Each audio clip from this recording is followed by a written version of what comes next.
All right, I'm ready. Okay.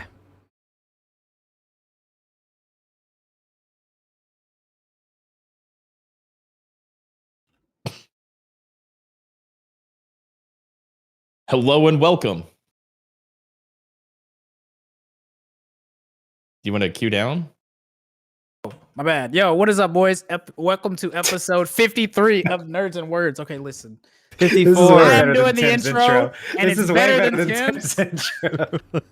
I'm doing the intro today, damn it, and I'm better than Tim, okay? This is the long-awaited episode where we actually got to play New World because Tim has been fucking gushing about this game for months. So we're going to get into that. I'm joined by our esteemed crew. If you don't know me, I'm Kerr. We're joined by Tim, the man who was banned for Trump speech, Allen. Hello. We're joined by Potion Shop, motherfucking grinding to 40 in like 2 days. Shop, what's up, Potion? Yo, what's going on? And the leader of the tinfoil / tight posse, Moreland. Yes, that's me. Yo, what did you guys do last week? You guys want to catch up like we always do? Played some video games. Stop making it awkward, damn it! All right, fuck. Hold on, I gotta go for a smoke. It was actually better than Tim's intro. I don't care for something. In no that's off way, the shape, top. or form was it. That was You had all week disaster. to plan for it. You had all week to plan for it, and that's what you come up with? No, dude, I just did it. I actually forgot that I was doing it this week, and I just. You didn't So you prepare. want to do it next week and actually do it? Dude, He's I'll a actually college do it, student, okay. dude. He waits until 5 minutes before the thing is due, and then he comes up with it. Sad because true. I had a really interesting week. Thank you for asking, Kerr. Thanks for the very nice introduction. I have been gushing about this game, and it has not disappointed.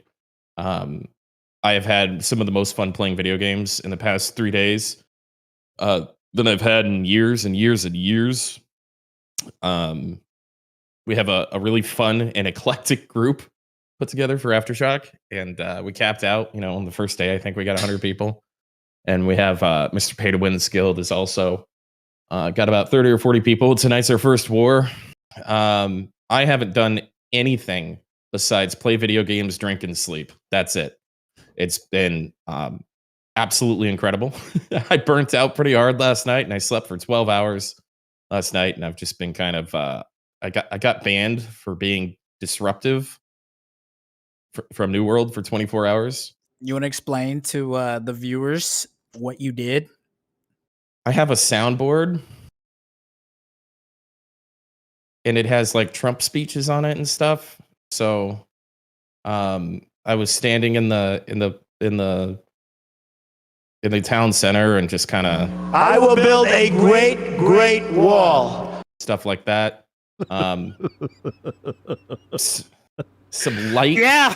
I actually think if it was just the build a wall soundboard, you would have been fine. You were so much more annoying than what you What are about the admitting to Windows right ear now. rape, dude? You are so No. so much more annoying than bro. what you're admitting to. Well, I mean, I thought the Windows sounds were funny. How many hours did you play diarrhea noises? How many That too, hours, and the Tim? diarrhea noise, dude. The funny part is I spent so much. There's that voice mod thing that you can get through Stream Deck. I spent so much time. You can like make it so it's a small room. It sounds like you're in a bathroom, and so I just groan over the top of the diarrhea sound. It was great, man.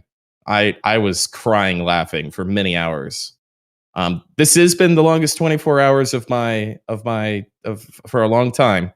I got banned at 4:20 p.m. So I'm looking forward to 4:20 rolling around again and get back to it. I was playing the game super wrong though. Like even outside of just being an annoying piece of shit or disruptive. say. Sorry, the town board thing kind of I don't like it, and so I was trying to resist it. And like I wasn't doing the crafting, and now I kind of really wrap my head around how important just having materials is and getting out and crafting and keeping that crafting thing up. And it's been fun going, staying in. Some people, I had a minor meltdown because I couldn't do PvP missions because I just I wasn't leveling correctly. A minor meltdown. That's an What's your fucking understatement. problem with me today, Kerr? You really want to get me juiced up already? I slept. I'm calm. I'm focused. You really want to get me on another fucking rager, dude?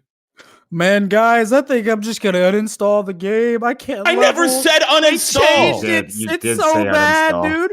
I can't level. I can't keep up. I'm so far behind, man. Like I'm just not I having specifically remember the word I'm just- uninstall being said because I was I'm like, just oh, that's gonna not end going the to be good for stream. morale.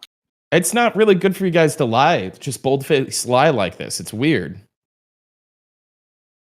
I'm just speaking verbatim, brother. And I didn't have that whiny tone either. Anyway, so PUBG and a couple of the boys got together and fed me some materials, and I got to 25 in like no time. I stayed up until probably 9 a.m.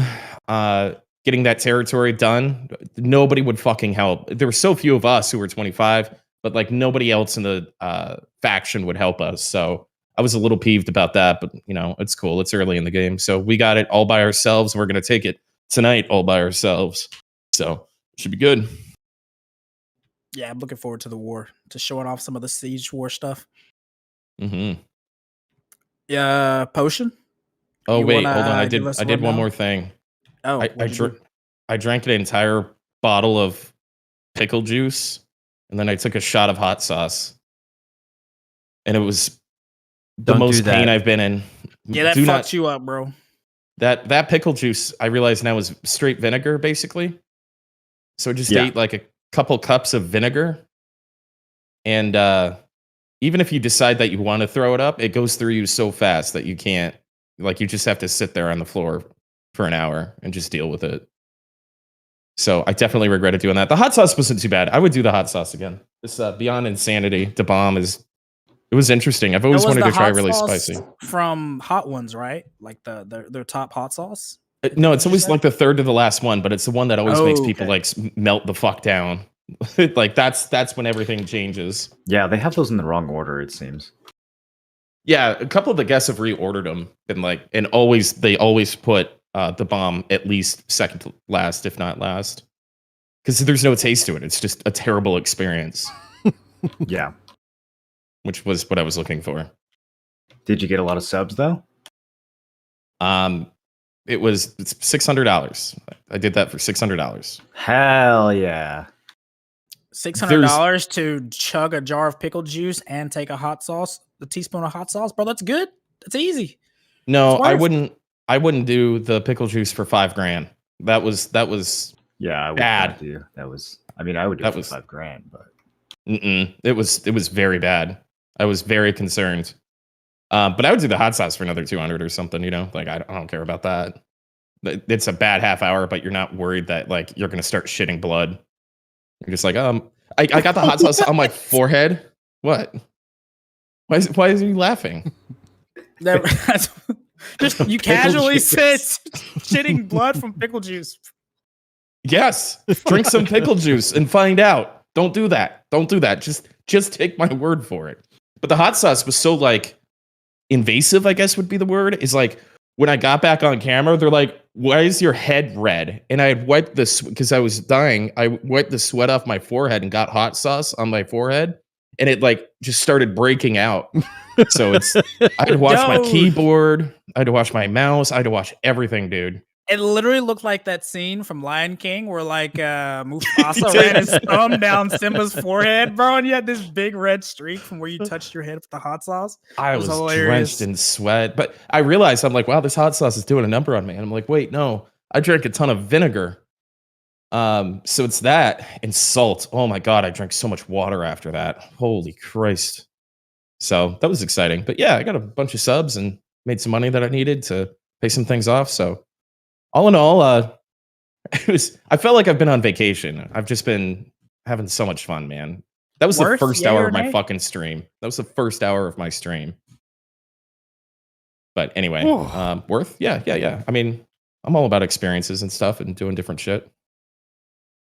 Now I know what pickle juice tastes like. Respect, respect. All right, now I'm done. All right, Potion. What you want to tell us about your experience the last couple days?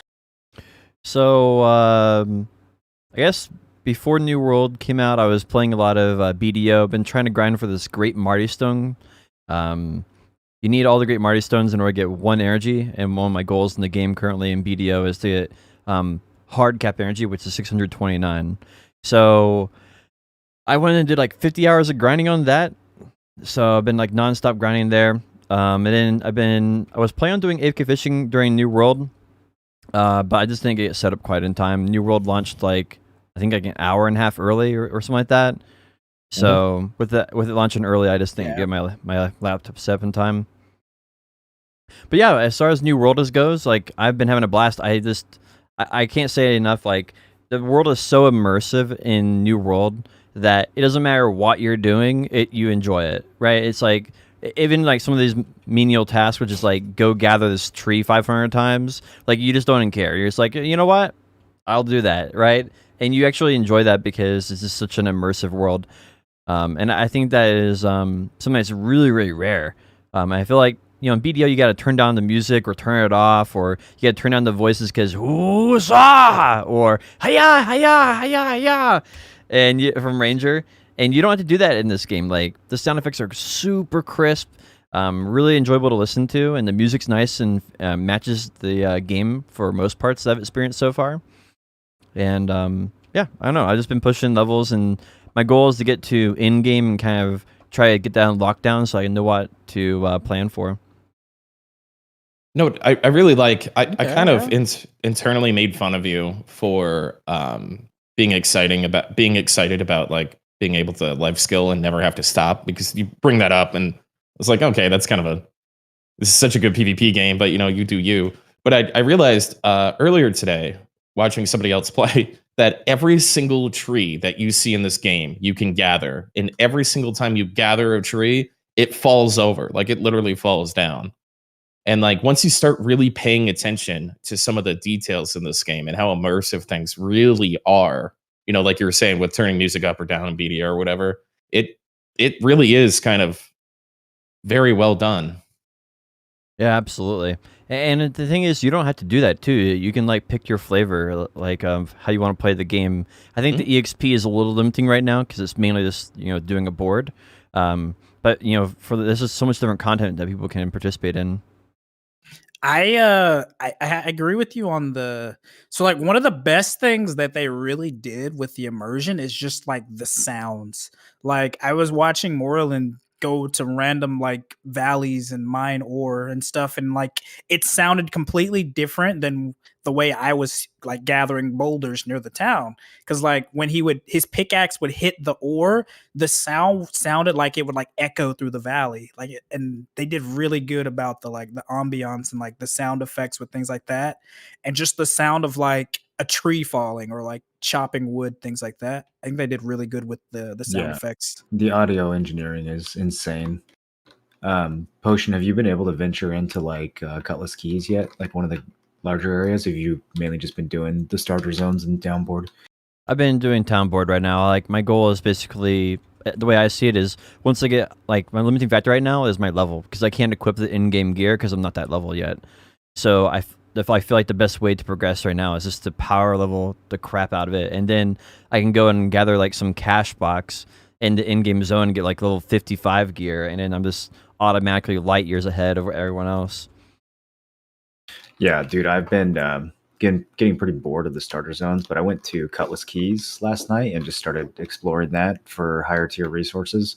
And holy shit, man, like if you think the starter zone's immersive, wait till you get out to the like jungles and beaches and stuff. It was a whole different experience for me. Completely changed my mood about the game. Yeah, my favorite the zone I went to that was started to give me those vibes was Brightwood. I went to Brightwood, and bro, it just feels like you just went into a horror movie, right? And then like I just love how they like made that. And if that's like just a taste of it, I cannot wait to get into some of the more in-game zones. Yeah, I think you're gonna really like the later zones a lot, man. Like the starter zones are nothing compared to the 30+ zones. I've also kind of found, I don't know if you've experienced this as well, Moreland, but like when you're away from the starter zones, you actually have less like lag from like the game harvesting runs things. way better outside of Windsward and Everfall. Yeah. Really? So because I was thinking like it was like a server capacity thing, but maybe it's like the area itself is so overloaded with players. Because as soon as I went out to like Weavers to like gather and like kill random things, I was having no issues gathering. Like it was just instant to pick up flint Yep. and things like that. Feels way better. Way more fluid and responsive. You can like time the desync in this game just by trying to pick up flint. Yeah, you True. really can. Honestly. It's like 3 seconds in Everfall and like 0.1 second in Cutlass Keys. Yeah, I It'll be noticed interesting that. to see how the war performs tonight. Yeah, They because perform pretty well in preview, but we'll it's see. Yeah. it's instant, so I would hope it's really solid. Imagine I'm doing like, PvP in an instance. Wow, what an Wait, idea! speaking of which, so if you have you guys ever done the outpost rush? That's like the 20v20. No, that's new. And you have to be Okay. level 60, I think. Yeah, I saw you have to be level 60 to do it. It's like an instance 20v20 thing. So maybe that could be good. I don't know if we'll get to test it. It looks good. beta, Yeah, but- we'll hit 60. There was no reason to hit 60 last time, so we all quit after about 8 days, I think. But this time around, we'll probably play it at the end because there actually is level 60 content. In the preview, there was literally 0 level 60 content, so we all quit at like level 58. But yeah, we'll get a chance to test it. yeah, There's it also looked pretty good. Hashishing came out. I remember Is that what happened? Yeah, nobody went to that last war because Hashishing was live. Bro, that's not going to stop me anymore. Got too many classes. I'm tired of that. Finally hit the diminishing return. Dude, I'm actually though excited about like Potion trying a new MMO and like enjoying it. Like because I didn't expect it, right? Like I know Tim was talking about the game and like trying to, like boosting it up, but I never expected Potion to enjoy it. I don't know why. I just always like when I think of Potion, I just think of BDO, right? So I was really surprised, and I like it that he's like having a blast with it. No, I feel like this is everything Potion needed from Last Oasis, but way more impactful. Like getting those levels and getting those crafting it up is going to be super big for the guild. Like everything that he did in Last Oasis, he can do in this game, and it's going to matter like 3 times more than it did in Last Oasis. So, Bro, you think I'm an animal right now? I'm going to evolve when Yeah, when the yeah. game comes out. yeah, and at dude, launch, he he's was- going to fucking transcend. And he was like out there PvPing with us too. Like it's Dude, crazy. did anyone? I don't know if anyone clipped that javelin throw. I saw Potion, Mr. Life Skill Extraordinaire. I saw this dude do a fucking max render distance spear throw knockdown. That was like I didn't even know he was on the same screen as this guy. The spear was like 200 meters away. I thought it was the Great Axe who caught him, and Potion just goes, "Nah, that was me." I forgot to clip it because after he did it, I like went to see like tab over because I have a tab with like all of your streams, and I went to his and he wasn't streaming, and I was like, damn, dude, because I wanted to see it from his perspective because it was pretty crazy. But yeah, I love the spear. So talking about the spear, I'm a fan. I feel like my preview build at the very least, and maybe we'll change that later on, but it's going to do spear hatchet, and like a weapon in this game is like a whole class in its own, you know. And there's so much combos you can do, dude. Mm-hmm. I think even though I was talking shit about Gravity Will, I think I might roll Great Axe just to. It just looks so cool. It's got to be satisfying to hit somebody with that like executioner thing. Dude, freaking what's his name? Fuck, I'm drawing a blank. But it's useless. Useless was hitting wolves for like 2.8k with the axe swing, the execute. Yeah, it does so much damage. Yeah. He's like a full strength execute or axe build, like no constitution, just full straight into strength, and he just hits like a truck. He's gonna get fucking sniped in one shot, dude. Yeah, like he's gonna get blasted if like people can hit him, but like that one hit on like a group of people or something like that. People might ignore you on Great Axe though, because they think you're a tank. They might just shoot someone else. It could be. I hope the best for him. I think it's Moreland's turn. Host. Oh, yeah. Moreland. What about you? Yo, how was your? I was wondering who was running this thing. I hated New Worlds for the first 2 days, just like I hated it for the first 2 days during the preview. Now that I'm past level 30 and I'm actually getting to like play the game, I'm having a blast. I was fucking miserable for the first 2 days though. I can't believe that they somehow made it even worse. Like the fact that you just cannot level through combat in this game is so weird to me, but now that I'm past the early game, I'm really fucking enjoying what they've done with the later zones. I think it, like you guys said, it's one of the most immersive MMO experiences that I've had. The ambiance and the visuals in these later zones is fucking incredible. So I'm very happy with that. I'm pretty concerned with a lot of the UI bugs and just minor issues that the game has. I definitely don't think it's ready to be launched, but they're going to launch it anyways, so it's going to be fun. But yeah, I wasn't sure how much time I was going to put into the preview, but now that I'm actually playing it and having fun, I definitely feel like I'm going to push it all the way to max, and I'm excited for the Siege tonight as well. Nice. I agree. I think honestly, for me, one of the best and worst things about them is how fast and how willing they are to make these like sweeping changes on a dime. Yeah. Like I think that could be a really good thing, but it could also be a really bad thing at the same time. So I guess it's just going to depend on who they listen to or like where they're getting the information from. So far, they've been on point with like what they're listening to, though. I don't know how in the world they filter out all the bullshit, but they've been on point, I feel like. I have very mixed feelings about that. I think there's some absurd design decisions that go into this game, but I mean, when it comes to like the most recent changes of the town board, I think that was very necessary. It's kind of like the kind of stuff you really want to see in a longer beta, though, like being 5 weeks away from launch. I think there's still going to be massive sweeping balance changes and nerfs and stuff that happen post launch that are going to be kind of unfortunate for people who didn't take advantage of it in time. $20 says they extend the beta another week. You think so? I hope they do something like that, especially because like there's so much that needs to get fleshed out. Obviously, we don't know what the end game is like, but for example, we were doing our 3rd rank Marauder quest to Ravager, and we were killing these mobs in a group, and us in a group would kill the mob, and we would get 20 EXP. But Moreland was like outside of the group; he wasn't even in the party, and he'd hit them once or twice and get like 30 or 40 EXP.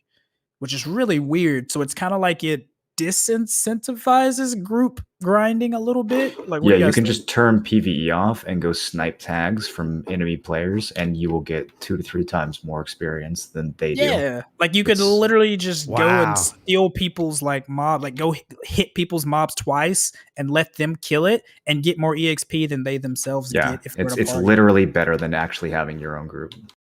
It's so weird. So I'm hopefully that's like something as well that they kind of like work on, because like it's like Moreland's been saying the last couple of days, where it's like they're so afraid of people getting griefed in open world PvP that they don't see that there's many other ways to grief someone that's not PvP related, right?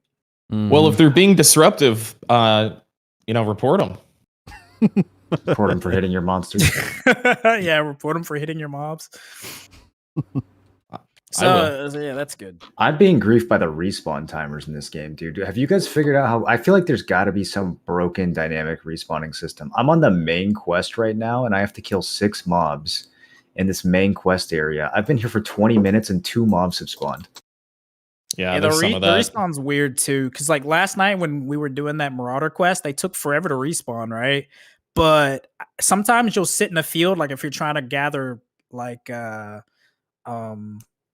fucking when I'm gathering hemp, the mobs have a 10-second hemp. Respawn, but when I'm on the main story quest, they have a 10-minute respawn. Yeah, I know, exactly. It's really weird, and sometimes like you can go back to the exact same spot and mobs won't be respawning at all. It's odd. So I don't know. I wonder if they has to do with the tick rate. Maybe they programmed it based on the server tick rate. So if the servers are lagging, then it takes 4 times longer than it's supposed to. I think that they have a system that buffs respawn rate based on the number of players that are nearby, but it's like stuck or it like lags behind 20 minutes or something, or it's not properly counting the players in the region. There's something weird that's going on with it for sure. Yeah, something like we were trying to kill elks the other day, and they were just respawning on a like there's like 50 people there just respawning instantly almost. Yep, I've seen that as well. A nearly instant respawns in some areas, while other areas it's just it takes literally 5-10 minutes for a mob to spawn. Mm-hmm. Yeah, I agree. But again, as for me, what I did this week, I'm kind of about the same as you guys. Honestly, I went into New World not really knowing what to expect. I was like, okay, I'll give it a shot because Tim and Moro say they had fun, and I watched you guys play it during the last beta, right, last year, and you guys looked like you were having fun, and I'm kind of about the same. I've had a lot of good and a lot of bad. Initially, it was like I was not really enjoying it. I was kind of like, "What the fuck, bro? What is happening?" But then, as time goes on, and I've like been able to get some PvP, and I kind of know where to go to fight people and have that PvP, right? We're like kind of some hot spots where people are. I think that's my biggest, most fun part. Where we like some of us did like an all nighter and to take over Yellow's region up at the top of the map, and that was really fun. Got some good PvP there, and there was kind of a rush to like steal a region in the middle of the night where they were all sleeping so they couldn't protect it. So yeah, we were doing it overall, for 12 hours. It wasn't like a secret. It just nobody was helping, so it took forever. True. Yeah, true. Yeah, I like that a lot, and like that's where we got our PvP too. We jumped into there, and like, I mean, there's like one guy from Purple Faction, and he was out there like trying to 5v1 us and stuff like that, and then Yellow showed up at one point, and they were like all up on the cliff, like throwing down like spears and long range attacks and stuff like that. Honestly, probably like some of the most fun I've had because you're playing with your boys and you're getting good content at the same time, right? Mm-hmm. Yeah, like that Discord's been so full, dude. We've had like 4 different groups of 5 to 15 people just constantly, having social interactions and figuring a game out, and all this stuff we constantly talk about, is like actually coming to fruition. It's really nice. Yeah, like the turnout's been pretty crazy, and I kind of feel like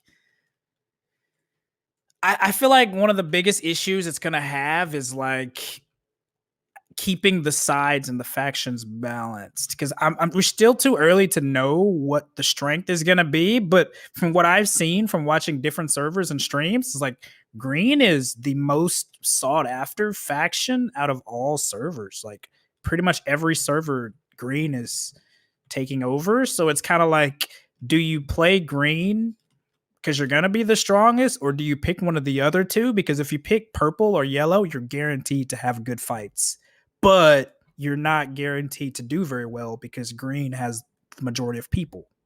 So I think purple is doing well on most servers. Yellow seems to one that people avoid, which is natural because it's a dumb color. They should have gone with red. Yeah, true. Yeah, green's been doing, or purple's been doing very well too. Honestly, there's a lot of popular people that have been playing for purple too. But I think that's going to be really telling, because if one color is just completely taking over the map, then it's going to be like, eh. But if you can have those 2 colors that are like butting heads, and, one is able to take some faction or some cities here and there and stuff, and it's a little bit of back and forth, I think it could be really good. The idea of the 3 factions is that if one faction starts to get overpowered, the other 2 can team up on them.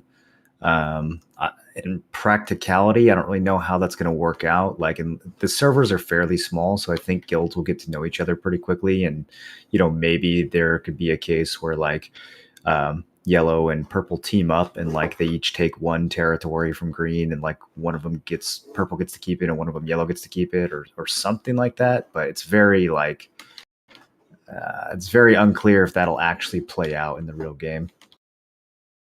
Yeah. So what do you guys think? Like, do you guys think that it should have been, instead of faction based, just absolutely guild? free for all? Yep. Yeah. I think that I would rather that have been how it was, just like a guild free for all. Like if your guild is strong, you can just take whatever. So then that in itself brings in more politics, and the open world isn't so like tied to colors. it can be anybody fight anybody, which is probably what the original game was, right? Like when their original vision of the game.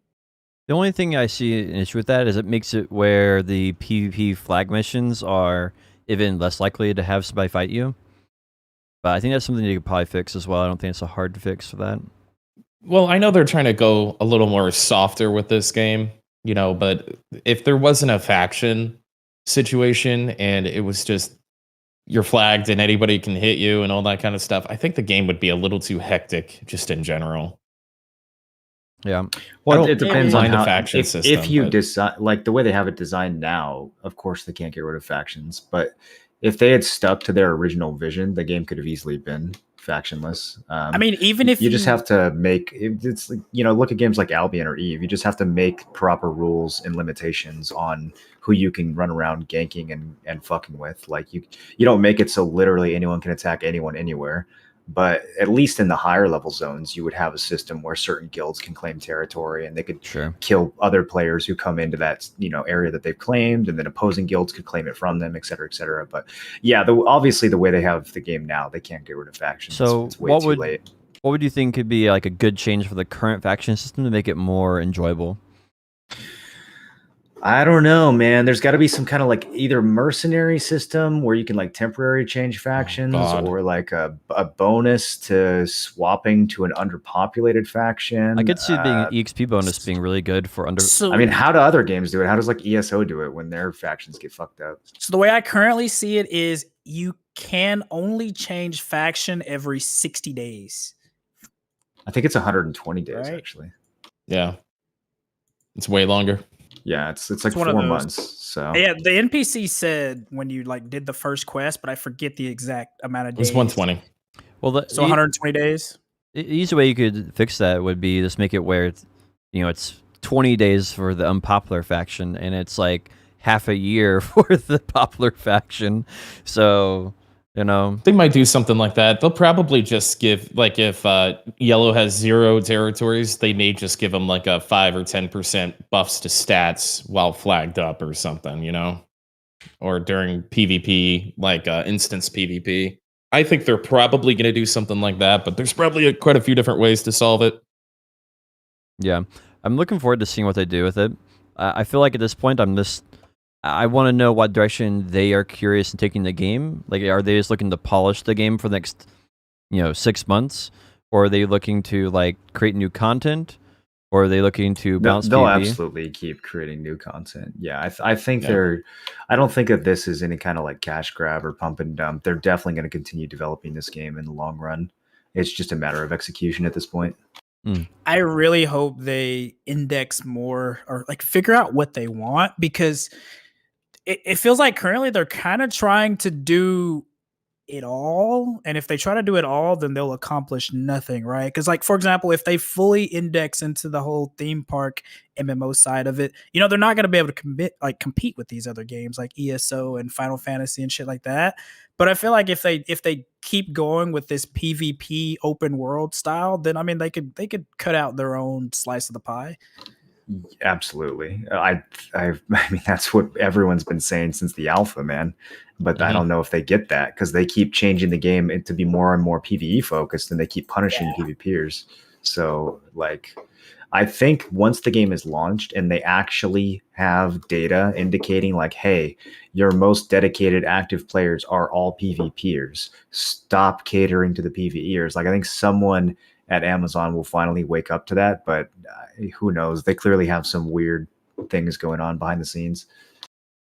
True. If the community doesn't stop asking for fucking mounts, I'm going to lose my mind, though. Yeah, I don't think the That's game's such set a up for it. No, dumb you don't need mouse in this request. game. You just press Everybody's- the M key and then press the fast travel button. Everybody's screaming for mounts on like Twitter and in the Well, the reason everyone wants places. mounts is because they force you into a 7-hour running simulator with the main quest. It's one of the first things they do, and it's just really, really bad. I don't know who thought that was gonna get people sucked into the game. I think they definitely need some quest variety, because it's one of those things where it's like, I don't mind running a decent bit of time to reach an area on the map and do a quest. But when all of the quests are either two things, kill these mobs in this area or search this place painstakingly for supply crates and gather them, and then walk back 30 minutes. Bro, Like, this game doesn't even need don't know. quests. Like, you should just be able to go to a nearby open world dungeon, slaughter mobs, get loot, and level up. Like, I mean, it that too, doesn't yeah, even, sure. doesn't even fucking need quests. Who cares? Yeah, I agree. Like these devs, MMO devs in general, are just way too obsessed with World of Warcraft. They need to just let it go and make their own game for once. Yeah. But all in all, I have been really enjoying it, surprisingly enough, a lot. So, and there's been a lot more of my friends that, like, a lot of friends that I haven't played games with for a long time, even since back to like my Mabinogi days. I'd see them like, so and so has launched New World Beta through Steam, and they'll message me and like, yo, what faction are you in? And then obviously a lot of them are fucking yellow nerds, surprisingly enough. But they were like, yeah, I picked yellow because yellow only had one faction on the map at the time. And I was like, okay, I respect that. It's true. It is the underdog faction. So, yeah. So Also, you can like, role play as a religious fanatic. Yeah, we almost picked yellow the first time. Yeah, I remember that. Yeah, I think it might still be on the table for launch. Okay, well, if you're green and you role play as a religious fanatic, you get banned for disruptive behavior. So Exactly, it would But- fit the lore of yellow. fair enough, dude. So what do you guys want to start with in terms of like overarching things? Do you want to like dive into the BDO changes first, right off the bat, or Yeah, talk sure. about I'm some more curious structure about what's in the going world? on. yeah. I Okay. think I Kurt, keep you're getting probably, people coming into my chat asking me what I think of the BDO changes, and I have no idea what they're talking about because I haven't read any of them. So I'm definitely curious. So it basically, finally happened. a lot of the stuff that you guys have been, or that a lot of people in the Siege community have been bitching about, has finally got like changed and added. Before we talk about the Siege, I want to talk about the first thing that was on the patch notes. So they finally introduced the system, you know, the one that they photoshopped and faked in the patch notes at Korea the other couple weeks ago. They didn't it was a mock-up. You guys are doing way too hard on them over a UI mock-up. Okay, a mock-up. They finally added it to the global labs on Korea. One second, let me pull up and I can tell you some exact numbers because I know Moreland, you better at judging things worth, but it seems worth to me. So they have a system. You can only use the system to trade Blackstones for stacks if you are at 0 fail stacks, of course. And basically you can trade weapon or armor stones for fail stacks. So 5, 10, 15, 20, 25, and 30. So a 5 stack costs 5 weapon stones or armor stones. A 10 stack costs 12. A 15 stack costs 21. A 20 stack costs 33. A 25 stack costs 53. And a 30 stack costs 64. If I'm saying this right. That can't be right. Is that right? Or is that 64 or 84? The picture's really blurry for the last one. Gotta be 84. Even at 84, that's an extraordinarily good value. I Yeah. would trade any one of those, and I feel like the higher you go, the more worth those become. That's Yeah. surprisingly worth it. It's a really, really good addition, and you don't have to go anywhere for it. You just pop open your Black Spirit, and there's a plus there, and you click the plus above the Valk's Cry, and you can trade it. Wow. that is, Pretty good, dude. yeah, Pretty that's good. a really solid change. That's an amazing change, yeah, and it's all like right in there in your Black Spirit UI opening. Now this got So, like- removed that Reblath. Yeah, they basically said verbatim what they said was the required number of Blackstones is set a little higher than the average because it replaces the hassle of fail stacking. Right, which is natural, Um, yeah. But it's the time save that makes Yeah, it yeah. worth. Yeah, exactly. So it's like you still have Reblath there for whatever fucking reason you want to click Reblath, but it's there. So that's nice, right? That's a pretty good change, something that we've needed for a very, very long time to keep people from having to click for an hour for one attempt, right? Yeah, it's very good. It also, I mean, it's only really addressing like 1/4 of the problem, but that's a big chunk, you know? Like it's a huge chunk of the problem that they've addressed. What were some of the other issues you'd like addressed? Well, I mean, you get a 35 stack from this, right? So what happens when you need a 200 stack for a pin accessory? You still got a hell of a slog ahead of you. But True. the worst part of enhancing was that 1 to 30 range. It was the reblath spam that was the most time consuming and the most tedious. So now that you can just go straight to making dual boss attempts or whatever, it's going to be a lot more rewarding and a lot more time efficient, but you're still going to be basically, fail stacking on shit you don't care about for 90% of the time, and only actually attempting stuff you do care about 10% of the time. But that's 90 and 10 is a lot better than like 99.9 and 0.1, right? Like it's a much better ratio at least. Oh yeah, for sure. I mean, I it still aids obviously with the high stacks, but this is a huge change. Like being able to start exactly from a 30 and just insta do your duo attempts like right off the jump is really big, and tries too. So that's fun. That's cool, dude. I might log in just to do Try some some enhancing, even if I don't. I'm definitely not going to grind or anything, but I might log in just to enhance that. I like that change a lot. Oh my god, you're gonna get so much. I told you you'd be back. No, I can't wait. I can't wait for everyone to come back, donate and sub, and then ghost them for another 3 months. Ban the words back and again, and the word quit. You quit New World. No, I'm gonna play BDO That's a for really 3 good hours, idea. do nothing but enhance, tell everyone that I'm having so much fun, and I'm not gonna play the game for 3 months after that. I think he needs to ban the word posse. I think I already did that. Well, actually, his chat can't spell that word, so there's like True, yeah, true. there's like 30 different ways of spelling the word in his chat. Patsy and pumpkin and Oh, it was so toxic. It was so funny. All right, so for the part that Tim actually cares about, the Node War and Siege change. So off the rip, the first change they did was winning. If you win Calpheon, Medaya, or Valencia Siege, all members, including war heroes, get a 3 billion silver paycheck instantly off the rip. So it's actually worth silver for doing Siege. They said they're going to add rewards for people that didn't win. So it incentivizes other people to do it, not just the ones that are like, almost guaranteed to win. But they haven't told us what those other rewards will be. So what do you guys think about that? I mean, I don't know. It's hard to really say, because the problem is not necessarily that you need money, you need a reward. It's the fun value is the issue. I think they tackled that in this too. There's a lot more coming. Yeah, keep going. I think the 3 billion silver reward is a good move. I think that this has been abused and forgotten about for so long. So many people have written off Siege for so many different reasons that just having like, hey, it's worth it to spend a couple hours, dying to desync over and over again. Here's your money. And so I think that just gets the juices flowing a little bit, but continue on. Yeah, I mean it's an interesting change because it's like, shit, dude, I don't even fucking care about Siege, but it's like, hey, if I could go and do Siege on the weekends for a chance to win 3 bill, and whatever else the rewards are if you don't win, I mean, it's not bad. But continuing on, they made it so that if you have a castle, you're not punished anymore. You can actually do Node Wars while you own a region.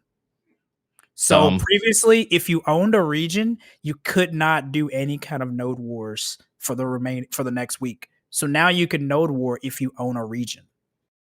I don't like that change. I think we already lived through that and all the terrible things that it did to the game. Yeah, I'm not too sure. I think it's good. I guess because you at least get to play the games. If they limit them just to, I don't even know in the current state. Is there 4 tiers of Node or 3 tiers? 4. If they just limited them to the highest tier of Node War and don't allow them to fuck with like T1s and T2s or maybe even T3s, then I think that would. I think that's okay. Nobody drops on T4s. Nobody even drops on T4s. Well, I mean, that's part of the problem too, then, right? Well, if they can place on tier 4s, then eventually, let's say every guild takes 2 tier 4s, right? That's 10 tier 4s that are taken, and at the same time, they are they're not really bothering tier 3s, tier 2s, and tier 1s. So that'll give a lot of room for the baby guilds to grow into that space. Because right now, yeah, you just get crushed if you go in there. I think if they So- just limit them to T4s, then it's fine. What we don't want is siege guilds interfering with good fights that everyone else is having, which is what Well- they do. Like psychotically, they're obsessed with just ruining good fights for everyone else in the game. So if they can't do that and they just fight other siege guilds during Node War during the week, fine. Who cares? Like, sure, they can do that. they did some interesting things as well. So they're gear capping Medea and Valencia Siege. So Medea and Valencia Siege will have gear caps. That's that text that always comes afterwards, but And they showed what those caps are. It might be good because the caps are actually pretty decently high. The biggest thing seems to be the cap on defenses more so. So they capped how much evasion you can have, and DR, as well. So Are that's those kind of interesting. The problem stats, I guess, is this supposed to counter like CC bot builds or what? I'm not too sure, honestly. But they capped AP, DP, and evasion and stuff just like T1s. They finally addressed the fact that you could basically one-shot forts. They made it so that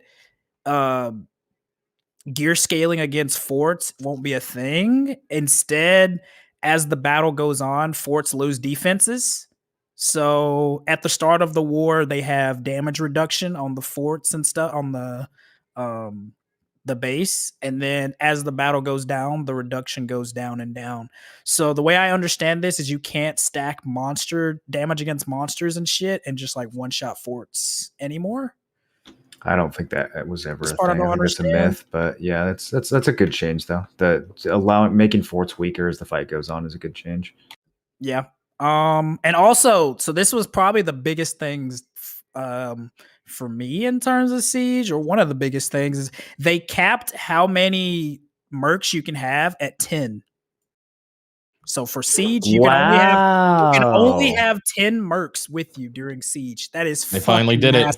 massive. Imagine if they had done that in 2018. I finally It's did it, huge, man. dude. 10 mercs. So now it's like there has to actually You be have some to guild build a loyalty. guild. You actually have to build Yeah. a guild to take territory. That's Imagine it. huge, dude. So finally they did it. And Tim, I know you got a lot to say about this, so I'll give you the floor for a little bit. Oh, thanks, Dad. I don't have I don't have a ton to say about it. I mean, nothing that I haven't screamed at the top of my lungs and drunken ranted to every person that I could possibly DM that worked for a company that had any influence towards this game. You know, it's so late. I sincerely don't care. I don't go, oh shit, I blew up my distos. Now I can't Siege. It's like, I just don't fucking care. Years ago when Siege was fun, they needed to have these changes. They needed to have the time to kill sorted out. They needed to have the merc system sorted out. They needed to understand what it was to be running a Siege guild, or even just being in a Siege guild, or even what the fuck Siege was, or how fucking popular it actually was, and how many people really cared about it. It's one of the best parts of this game, bar none. But it needed attention, and it needed intelligent attention. And finally we got it 2 years after I basically quit Siege, and a couple of weeks after just about everybody quit Siege. So I feel bad for people who are excited about this, quite frankly, because it's just not going to be enough. I think the 3 bill thing will make it like a fake, I think that's going to skew the success of this, because I think there's people like her who, if they did all of this without 3 billion, I'm not trying to speak for you, but it sounds like if they did all this but didn't give you 3 billion if you won, would you want to merc? Would you participate? Well, it's kind of different because the main reason I don't do Siege is because I don't want to be forced to play one of the 3 or 4 classes that just overly dominate it. That's more so the reason that I don't do Siege anymore, when I used to do it basically every week. But that's kind of a completely different thing, right? Like that's a class. But now you're balance going to thing. do it. Right? I didn't say I'm going to do it. I said it kind of makes me think like, oh shit, like even if I just join for the fight on Saturday, there's a chance for like a payout, right? I'm not saying that I'm going to do it, but the payout is a big incentive. So I think that's going to skew the success of these changes, because people, 3 bill is what, a couple days worth of grinding you know, I maybe mean, a that's day and a good half. though, if right? you're- Like people will be like, people have always been saying like, yo, I should be able to make some kind of progression from PvP, right? Like I should be able to make some kind of gains from PvP. Right. And So I there's more. think There's, yeah, go there's ahead. more things that they need to do besides just cap mercs and have some sort of gear cap on it, right? It I needs don't- more attention. They're gonna have to look at how classes work in that. And so instead, it's like, I don't know, if a product that we're all using came out and it was like, wow, this sucks, we don't want to use this product anymore, and then they make some of the changes and then they give you a $20 bill too every time you use it, you're gonna be like, oh yeah, I'm gonna use this all the time. And so I think they'll just consider that a success and move on when it needs it's there's nothing in a game right now that is like BDO Siege. It is such a gem. And I just the money thing's fine to get people incentivized into it. I'm worried that they're just gonna go, ha ha, got that. Next. They also made it so that instead you don't have to have a T3 or T4 node anymore. As long as you have any tier of node, you can come to Siege. And I think that's a very interesting thing that would get more guilds into it, right? Because for people that enjoyed like tier ones, they can do their tier 1 node wars for fun still and still be able to do Siege. Like, what do you guys think about that? Lowering the bar just shows how bad it is currently, because like if you have to like give away opportunities to make it happen, like it's like this says volumes for how uninterested people are. So I mean, yeah, people will be able to get into it more, but that doesn't solve any of the core issues. Like I don't think like I think underlying thing here is they're not really solving some of the big issues. I think the mercenary thing is huge, but yeah, that should have been done forever ago. So it's sort of like, yeah, I mean, I know all these changes should have happened. Yeah. I don't think T1 players are gonna have fun fighting Cho Nation. I guess it's nice that they have the option, but I mean, you kind of already had the option just in the form of merking. So I guess you can bring your whole T1 guild to a siege now. Would there ever be a reason to do that? I'm having trouble thinking of one. I mean, the whole reason you're doing T1s is because you don't want to be doing siege and fighting siege guilds, and you want the lower time to kill and everything else, or the higher time to kill. I think it's good that like the biggest thing from this that I hope it spurs is that it spurs guild loyalty again, because that's been gone for a very long time, where it's like, who cares about building up a guild or like playing with the homies if you can just merc all your boys into a guild every week, right? I think this is really big for kind of like forming some kind of guild loyalty and like strong guilds. Yes, it's a good foundation for sure. And they've lost the trust of their core audience, and it's going to that wasn't that took a long time for that to happen, and it'll take them a long time to rebuild that trust as well. And in the same way, like these will give good foundations to do actually good changes to the game in the future as well. Yeah, like I'm just saying, like obviously it should have been done forever ago. Sure, I think these are really good. Step, right? It's a really good step in the direction. Like it's obviously it would have been great if this came 2 or 3 years ago. And who fucking knows why they're finally doing this stuff that people have been asking for forever. But I mean, they've been on a pretty good tear the last couple of weeks, but so hopefully it keeps up. It's too much of a coincidence that Moreland Quits puts out this viral video and all these great changes that we've all wanted for so long. I don't want to gas him up any more than he already is, but it's kind of weird. I've always thought that it worked this way, and I mean the Prolibus has kind of hinted at this before. Do you remember the weird like hints that Vibes and Richter used to give us about feedback? Like every time we had a good idea in the partner Discord, they would always be like, "Oh, like we'll be sure to send that over to them. Oh, by the way, anything you can do to indicate to the devs that this is a big issue gives us more."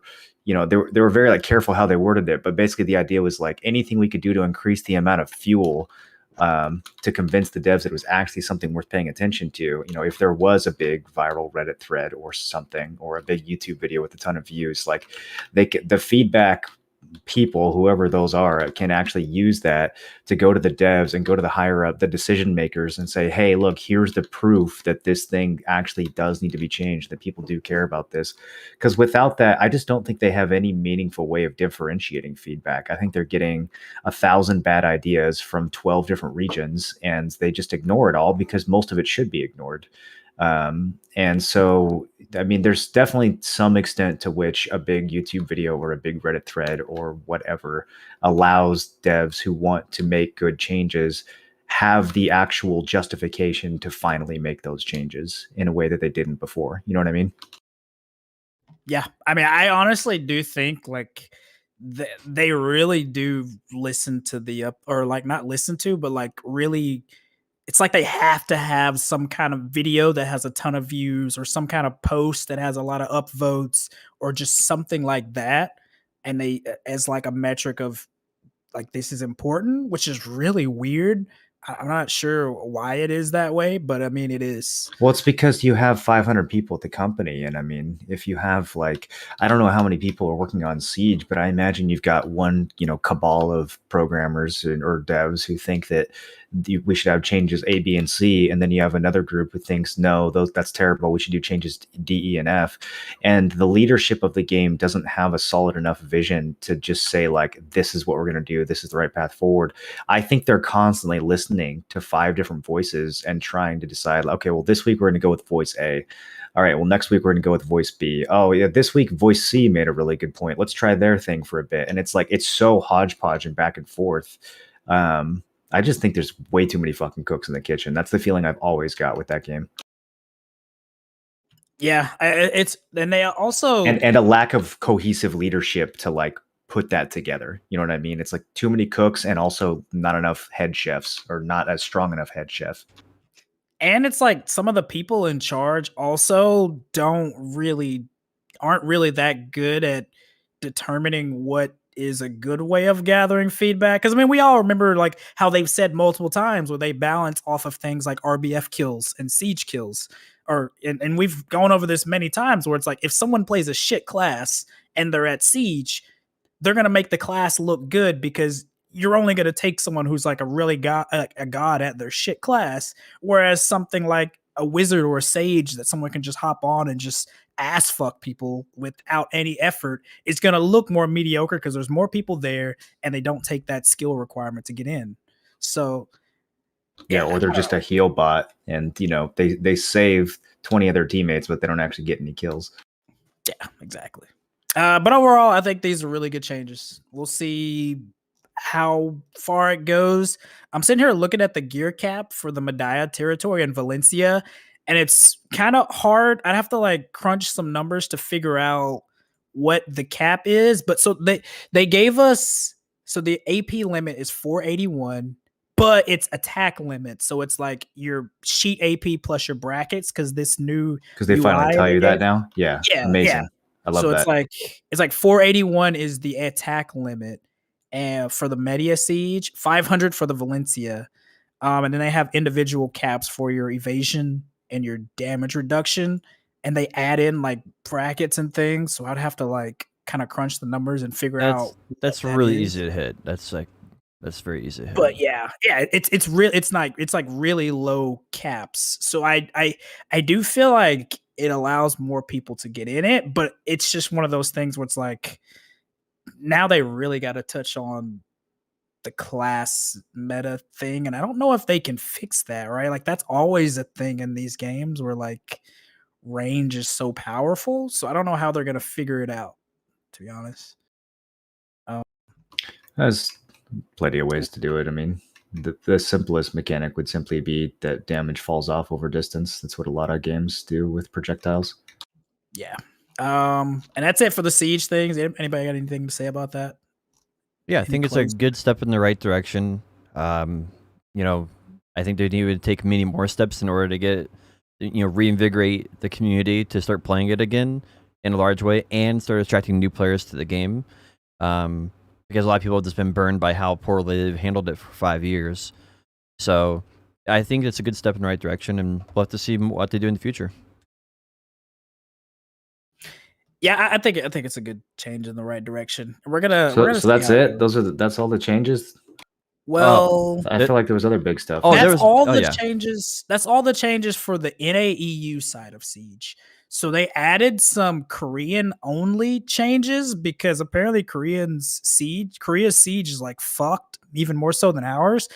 They made it so that now only in Korea only one guild can hold a single territory. So like one guild can't own multiple territories because apparently like their siege scene is so dead that one guild will take like 3 territories or something like that.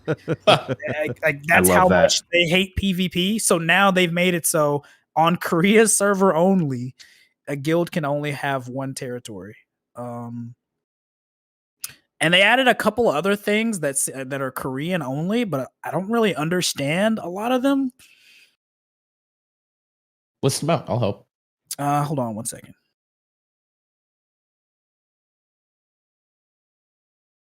So there's the one where they were talking about one guild can only own one of Baelno, Serendia, Calpheon, Medaya, Valencia, Siege Wars. They added in these Medal of Honors for Siege in Korea only. That gives you like extra rewards. I guess they're really trying to push for Koreans to do Siege. Well, they need somebody to Um, test it for them, and the Koreans don't want to Yeah, test it's the it. beta server. Yep. Yeah, and they added this medal that will be given to the top 5. It says an additional medal will be given to the top 5% of adventurers with high score in the winning guild. Um, Now you already get medals right now, so it's probably just you get even more if you're a top performer. it said they're adding brilliant medal of honor instead of the regular medal of honor. It said the brilliant medal of honor is a personal reward for Node Wars will be added to the Korean official server. So the way I understand it's a new item that's just going on the Korean server. That's why it's kind of weird because like What's the every reward now and for then, this item? Do we know?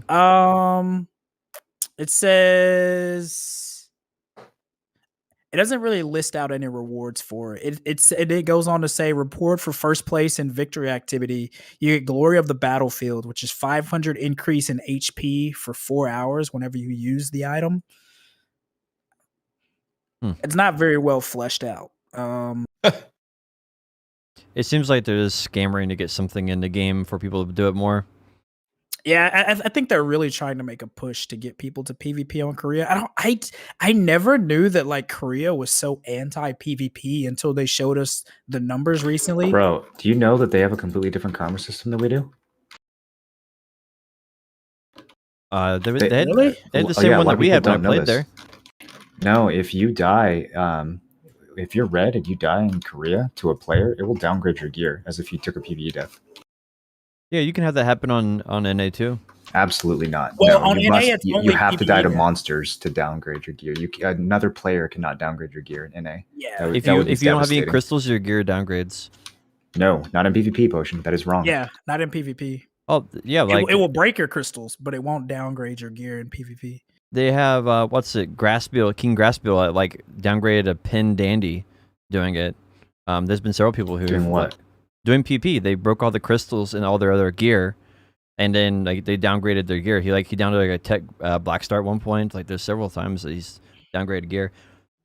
Show me the clip. Chat saying he died to a mob. I'm pretty sure he died to a mob. I was perma red on my Kuno for over a year. I feel like I died know to how his this works, grandma, right? unless they changed it and didn't tell me. But yeah, I mean the reason why I know it's different is because when Xbox launched, we had the Korean rule set, and people were getting their plus 15s downgraded at Ogres That while was they were so red. cool.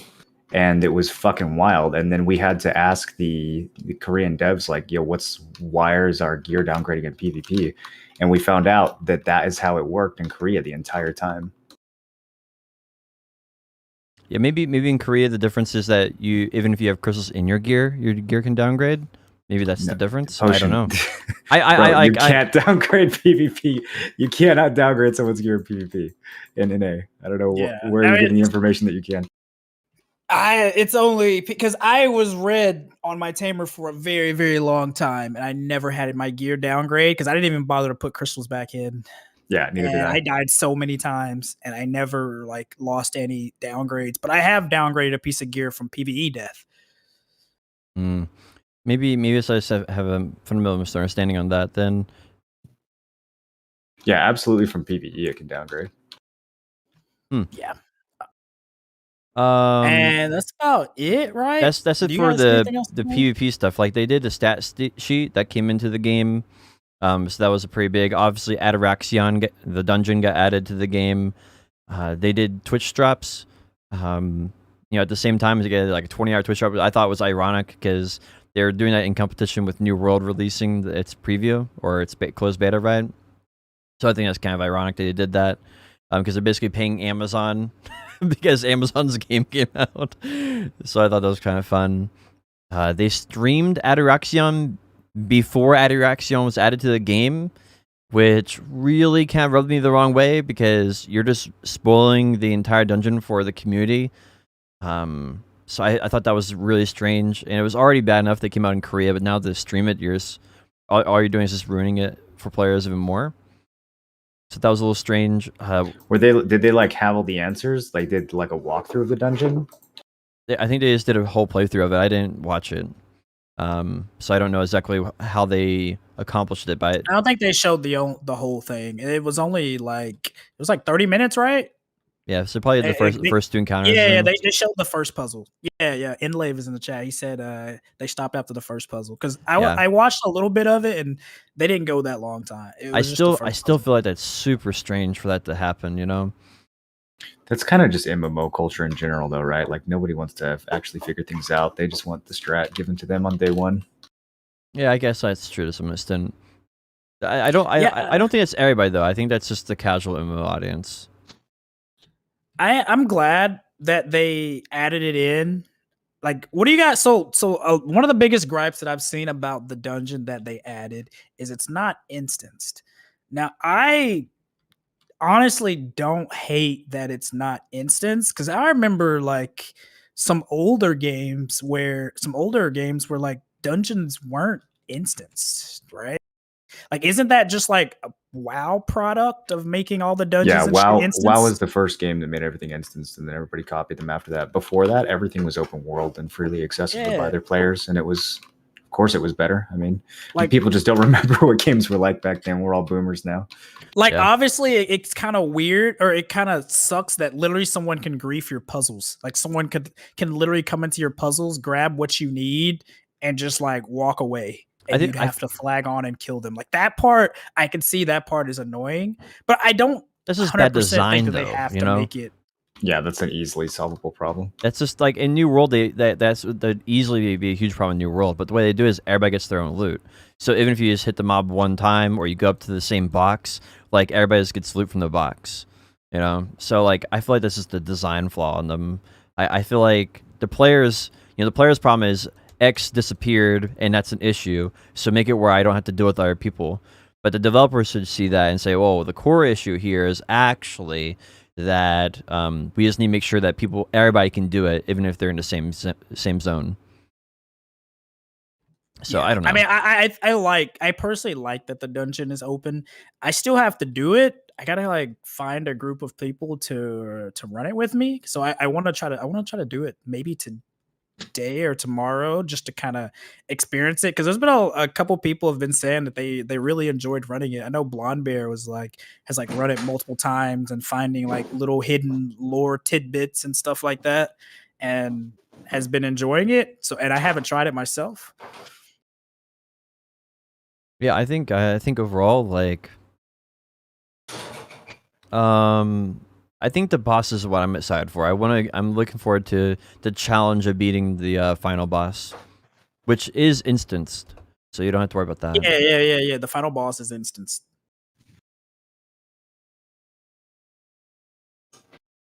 I'm trying to think. What do you think of the rewards to the dungeon in like the Dawn of Ba or whatever the new earring is called?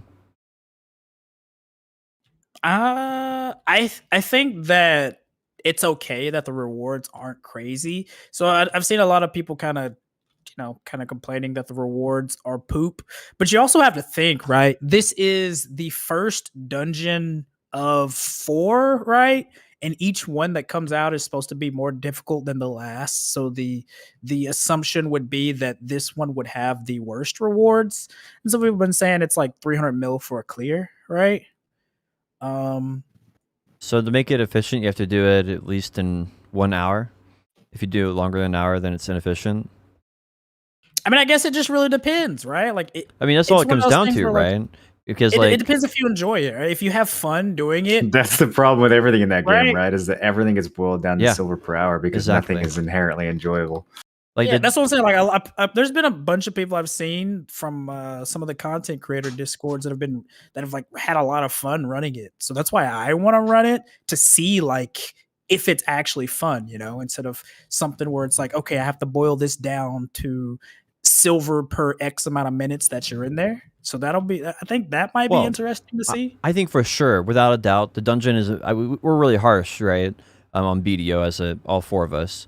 But I mean, like, I do think that it is a very fun experience to go through as a BDO player for your first time or second time. Like, that's going to be something that's really enjoyable. Like, first time do it on easy, then you can do it again on hard later on when you get more gear. Like, I think that's going to be a really solid experience for people, and they'll like that. I think the question is, you know, what is the motivation to do it past the enjoyability, which just comes down to profit at that point, right? And that's where I think there might be an issue. I mean, it's kind of like, I guess it's kind of like one of those things where it's like, we'll have 4 dungeons in, and you know, you could have your static group. When it's all said and done, you'll have your 4 dungeons, and I guess you could like pick a night and you all run through all the dungeons in like a group, just shooting the shit in Discord, having a good time, right? Like, I mean, that's kind of like the end game that I see it as, is once we have all the dungeons, and if each one is supposed to be harder than the last, so you would think that they're going to have better and better rewards, and just being able to run them with a static group and just shoot the shit for a night in Discord, right? Like, that's the way I kind of see the end game of it, or at least I hope it kind of is, maybe. Now, ironically, if they actually make the story good, which is a big if, then and you have to do them in sequential order, right? Then you do the first dungeon in order to start the storyline, and then you get continue the storyline in the second one. And I feel like that actually might be a motivation to do it by itself. And if that ends up being the case, I think that'd be really fun, because they really don't have a solid story in BDO, and I feel like this dungeon might be the first opportunity, if they do it well, to do that. Yeah, I mean, all of the dialogue and stuff that I've seen so far seems to be, it's voice acted in 3 different languages. So they got English, Whoa. Korean, and Japanese. So I don't know how good the lore is so far. I would be shocked We'll if the see. story was even remotely decent. It needs to be no reading, just voiced. Apparently, Blonde Bear has been really blown away by it, and there's a couple others that have really been enjoying. Blonde Bear's such an optimistic guy. He's easily impressed.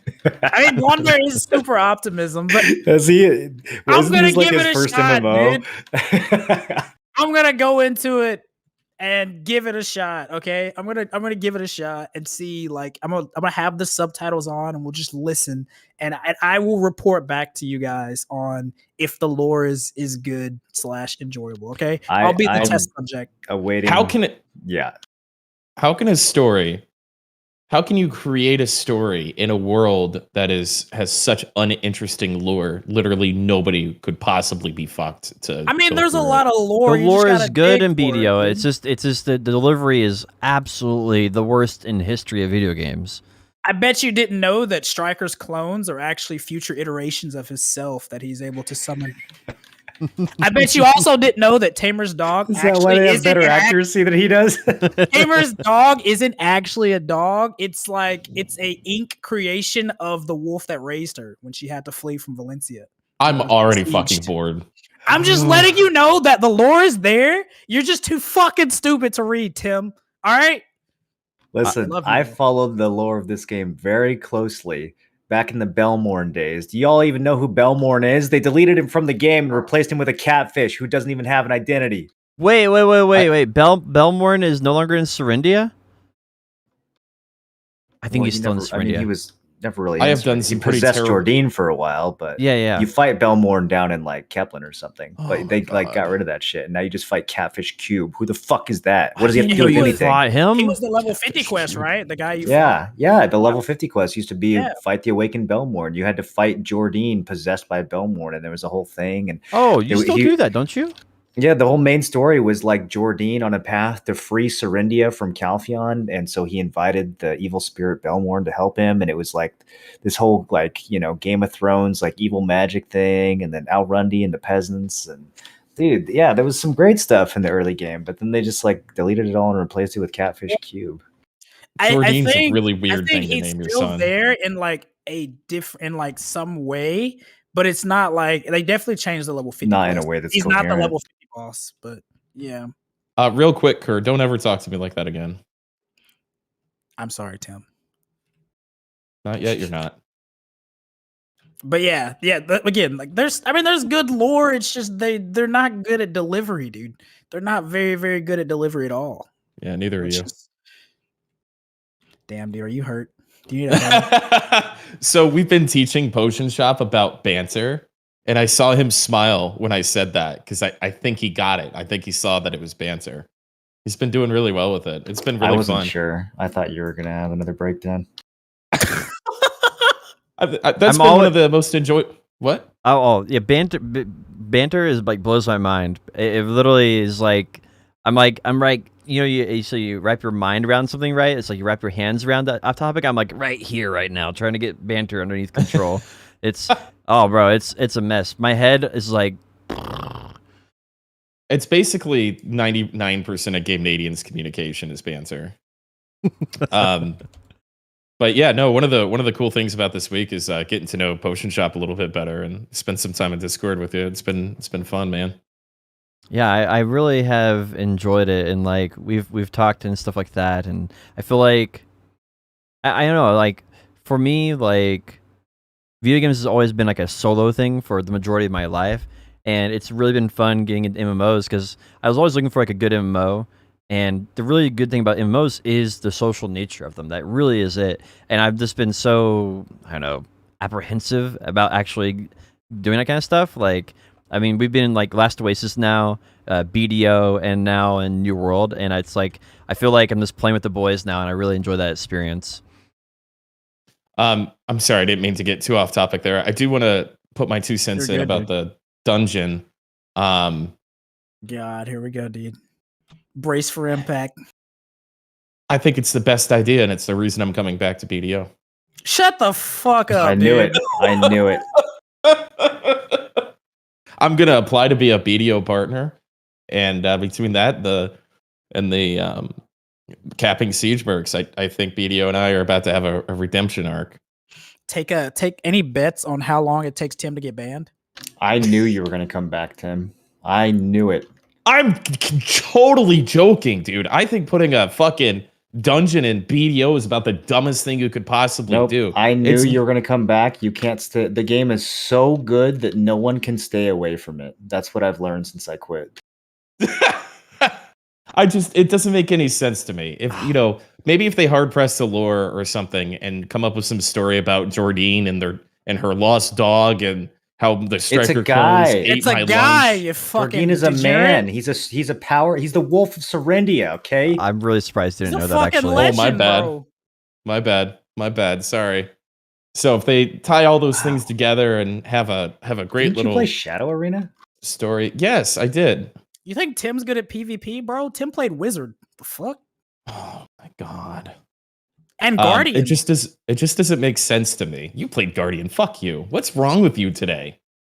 For me, it seems like they're just, so many people log in the game. It's focusing on new players, that log in, know nothing about why the game's good or bad, and just go, we enter dungeons. So that's what they did. They put a fucking dungeon in there. I'm going to feel the same way about BDO's dungeon as I will if New World gets mounts. You're an idiot for listening to the idiots. I feel that way about New World's dungeons as well, to be honest. Yeah, probably. it is pretty but dog shit. Not gonna lie.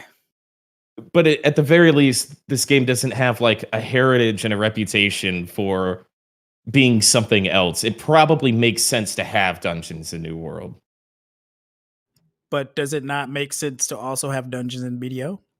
No, it doesn't. No. Not even close. Grind in a circle and shut the fuck up. That's it. That's BDO. Congratulations. Here's what BDO needs. Instead of a theme park dungeon, BDO needs an infinite dungeon where you go deeper and deeper, and the mobs get harder and harder, and the loot gets better and better, and then you die and you get kicked out and you have to start over. That's Yeah. what BDO needs. Right, a dungeon that fits to its mechanics of what makes it a good game, not a WoW dungeon. with Okay, some bro, puzzles. but listen, New and World. lore. Okay, listen, dude. I know this is the shit on Video Parade, but New World literally started out as a fucking survival PvP game. They added an instance dungeon, and you think that fits more than BDO getting a dungeon? No, Did I you don't think play it the fits game either when it was an open world? I know, but PvP that's what thing? Tim said. Did you play Tim it then? Tim said Did you it play it fits then? it. It fits it more than it does in BDO by a landslide. think- It I needs mean- something like this. Yeah, Yeah, New World needs content. BDO doesn't need content. BDO just needs to stop like hating what it is and just be what it is. And Yeah, it needs to lean be into the honest good with parts. itself. Yes. But couldn't the same thing be said about New World, where it's like changed completely It's- 180? New World's not the out last there. year? Yeah, of That's the course. The difference. game's completely different. New than it World used to still be. has stem cells, dude. It can morph into whatever it needs to be. It's not even it hasn't even, it's a good analogy. It hasn't even come out, man. Yeah, they don't Hey, even if, know. if what you're not kind of game smart they're enough for making. my conversation, I'll dumb it down for you. By the time New World launches, it's gonna be a fucking Roblox clone. You're not wrong. There's a chance. Anything could happen, brother. Anything. It's could gonna be a happen. battle royale Tetris clone by the time it I could actually even launches. clone. I could even reform. I could reform. Anything could happen. I hope you have fun doing the dungeon cur. I'm not trying to be pessimistic. yeah. I just feel like there's a 99% chance that you're going to enjoy it the first time and then have no desire to ever do it again. I could be completely wrong. I just would bet literally all my money that I'm not. Lots of dumb people We'll have fun see. doing dumb things, so I'm sure you'll be fine, Kerr. We'll see. You really okay? are hurt about that. He's been kind of a bitch to me today, so now he's getting it. I like it, dude. I know you do. It's how he flirts with me. He's jealous that I'm going out with somebody else. After instead being of him in tonight. Discord with Kerr and New World, I believe it. All right, the conversations that Kerr comes in and starts are outrageous. I'm innocent, bro. I'm trying to think if there's anything else that got added. Is there anything else that was added? The Oh, they The stat they gave us page. the stat screen. Yeah, the Yep. stat page. Stat How's page it look? It's pretty nice. Just having like does it all still your hide numbers. half the shit, or does it actually show you everything? The only thing that's not included on it are your Shows most skill things. ability buffs and your skill add-ons, which is fair because they are already listed to you. You don't need to find those. But And it actually shows like your class evasion. Like a ninja has a higher Yep. evasion Yep. with no gear on than other classes. so is Yep. all that. Wow, that's I'm really so curious to proud see of a him. few of them. A few of them. It's really weird to get around it because somebody asked me earlier. They were like, "Where can I grind 438 AP ninja?" And I was like, "Wait, what the fuck, bro?" Yeah, You you're got- gonna have to relearn. I was mean, like, that's how we dude- should have been. That's what we should have been doing this whole time, though. Like people would ask me how much AP I have, and I'm like, well, I have this amount of AP, but that's with Akudum, not a Nuver, and it's also with Pin Blackstar, but not Awaken Blackstar. And like, there was no way to properly articulate how much effective AP you had in that game. And so, yeah, they needed to do that. The whole syntax needs to change. Yeah, Yeah, it's and- really nice. It even shows you like how much like monster damage and shit added together that you have and stuff like that. I feel like it's a step in the right direction. The thing they need to do now is they need to actually update the UI because the UI right now still says the old information.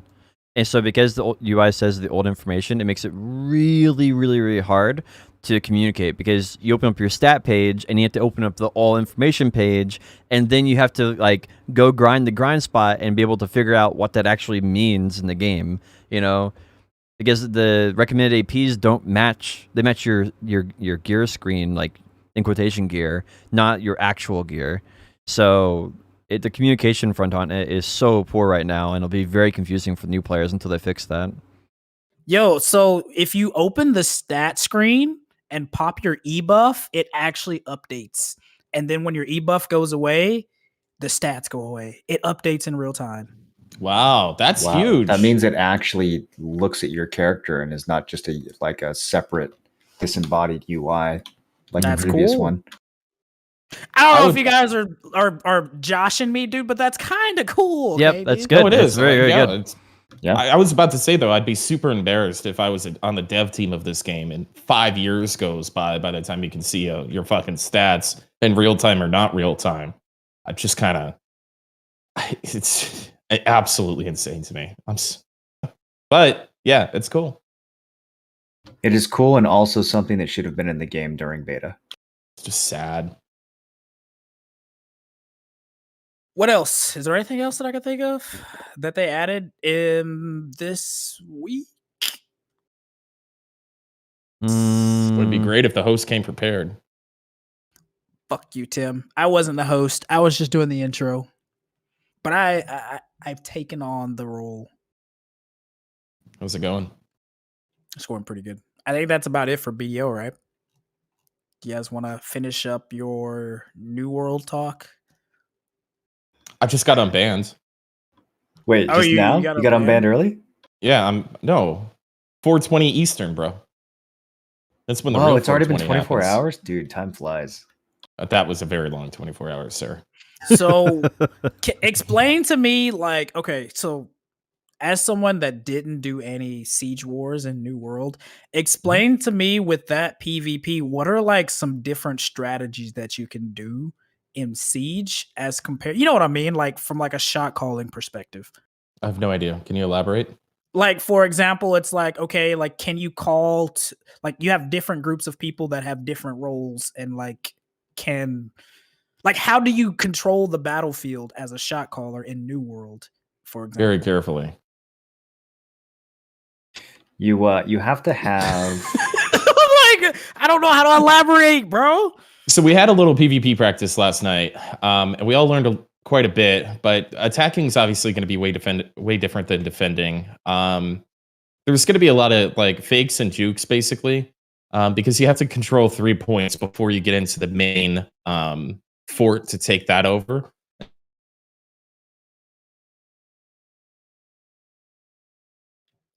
Did Tim's internet go out? Tim? He's frozen with his mouth open. unlucky. Tim? Nope, I'm Well, good. yeah. Oh, You back? wait, Oh, he's can you hear back. me? Oh, I thought He's I got back. banned again, dude. It got lag detected. I freaked out. There's thunderstorms out again.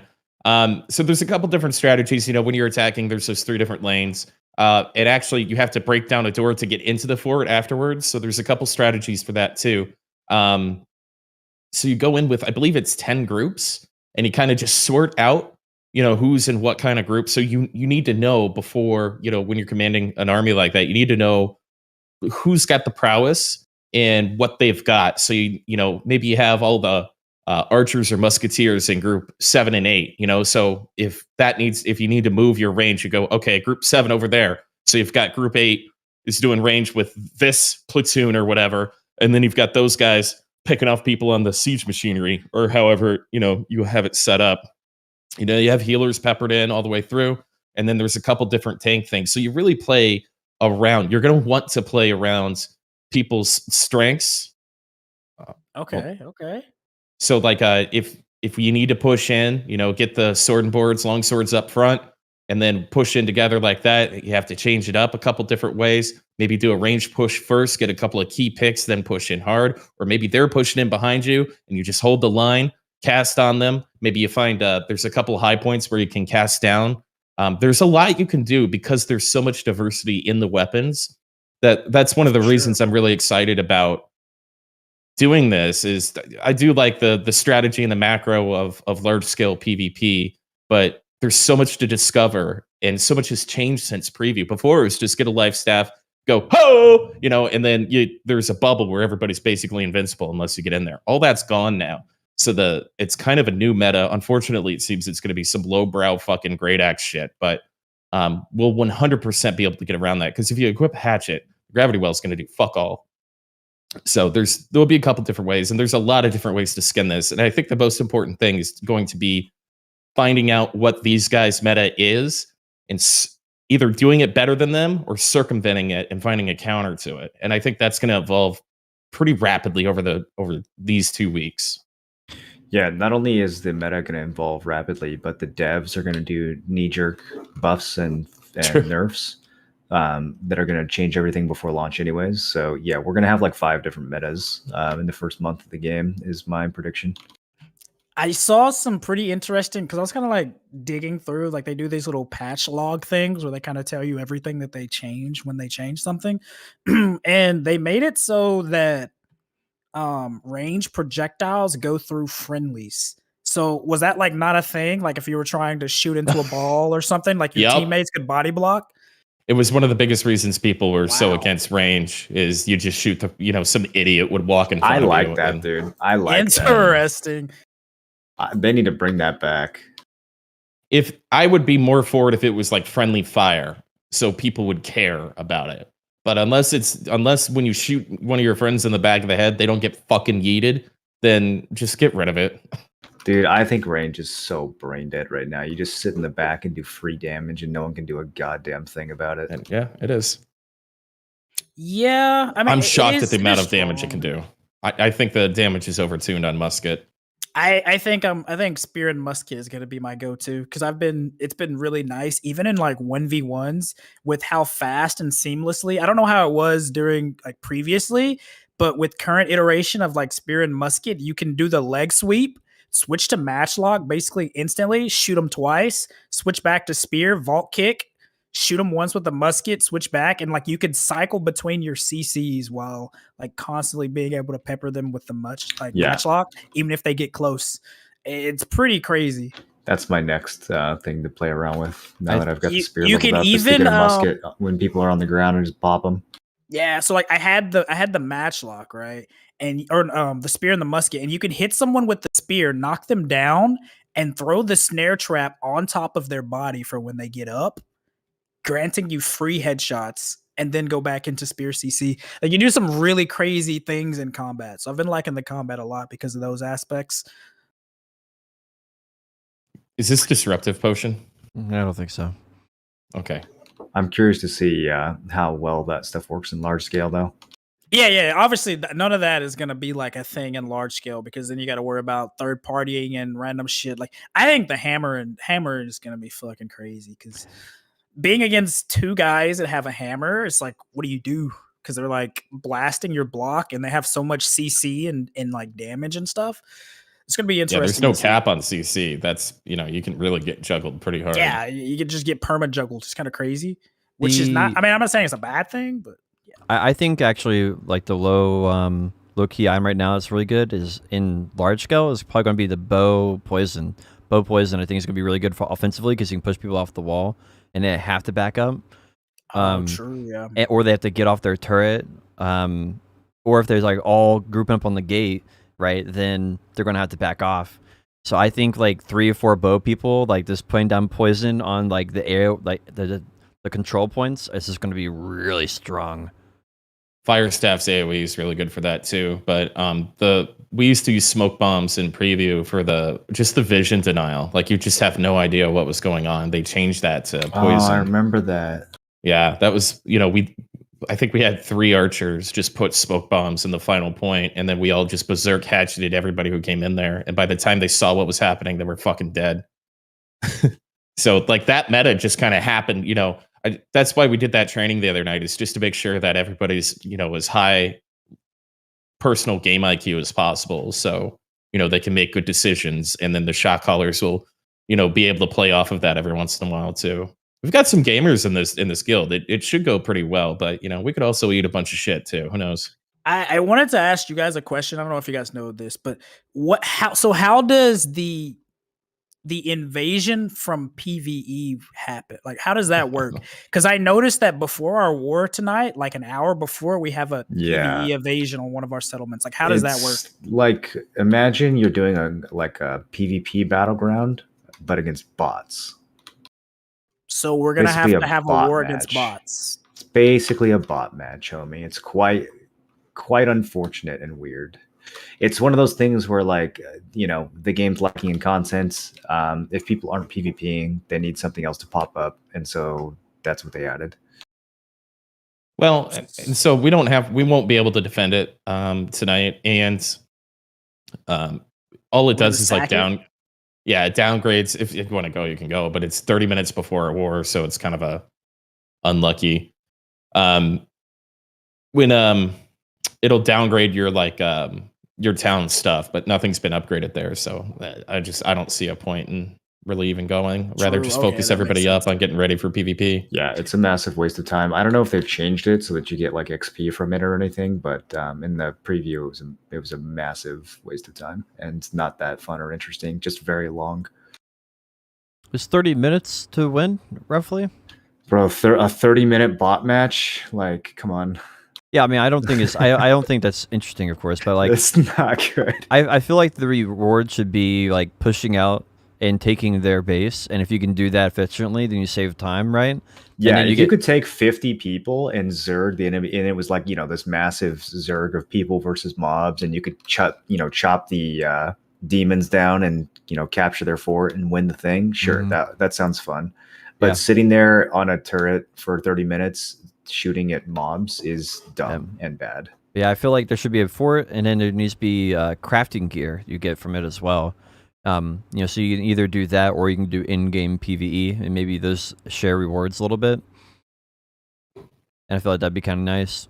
Yeah, we'll see. We'll probably try one at some point during the beta just to see if they have added anything interesting to it. But yeah, this could be. Yeah, it's sad to hear that it was like really kind of boring to play. I was looking forward to it, seeing like the like. Well, they make it sound so cool. Yeah, like it sounded awesome. It's like we're gonna be infested, and we have to like fight off these hordes. Fight off like, hordes of demons as they come towards your settlements. I feel like that would be really fun if it was like, secure your zone type thing, right? Rather than being defend your base, because defend your base is a poor like. I want to be on offense. I want to kick some ass. Like I feel like it should be like capture your zone from the enemy. We'll have to see. I'm looking forward to giving it a try. Yeah, we'll see. We'll give it a try, just not tonight. Yeah. Yeah, I wish I could be there tonight, guys. I hope you have lots of fun. Uh-oh. Is there so you're gonna like pass the lead to like Moreland or somebody? I don't think I need to, but I will if I have to. You need to at least make me a console. Your council. I made a bunch of people council. Oh, okay. I don't know if we have to have me pass it off, but I can do it if you want me to. Not that crazy about it. Let me see if I can manage it now. I couldn't manage it earlier as an officer.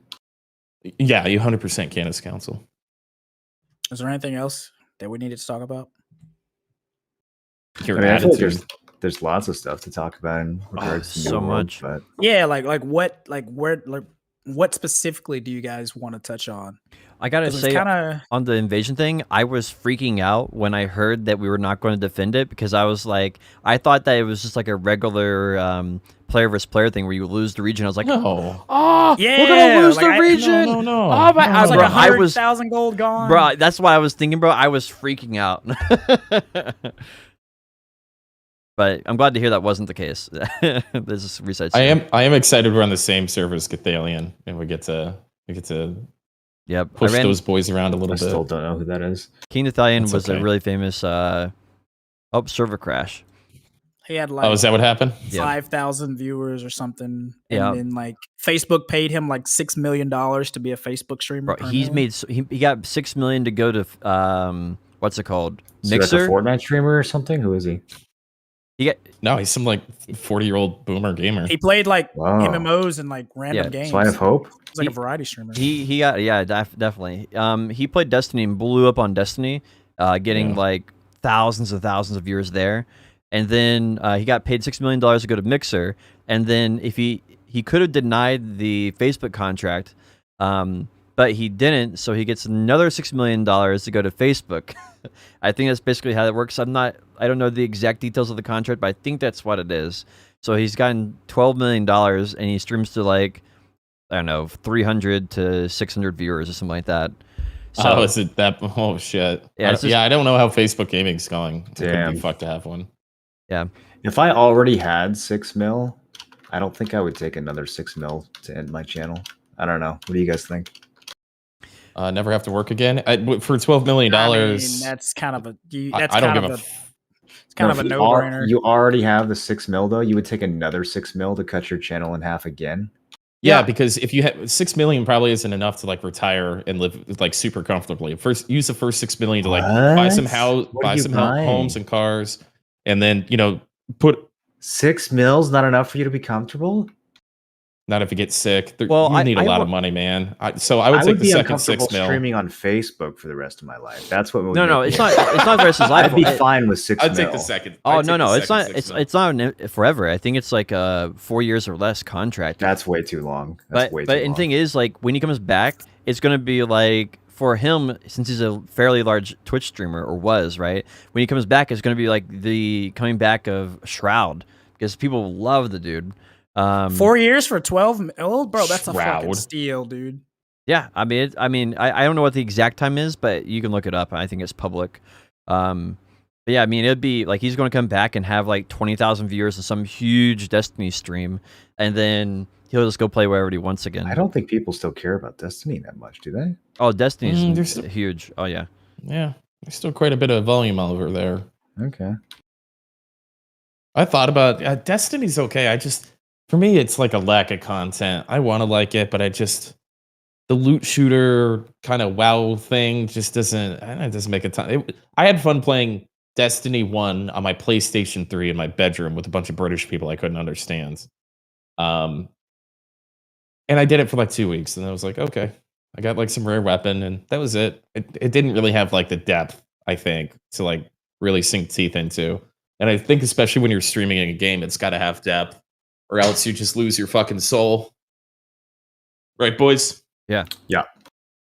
I mean, I Sure, think the main bud. thing that is hurting is sort of like the same thing that BDO is starting to hurt from. It has like dailies, and so you have to do your dailies, you got to do your weeklies, and then you're rotating through things you don't want to do.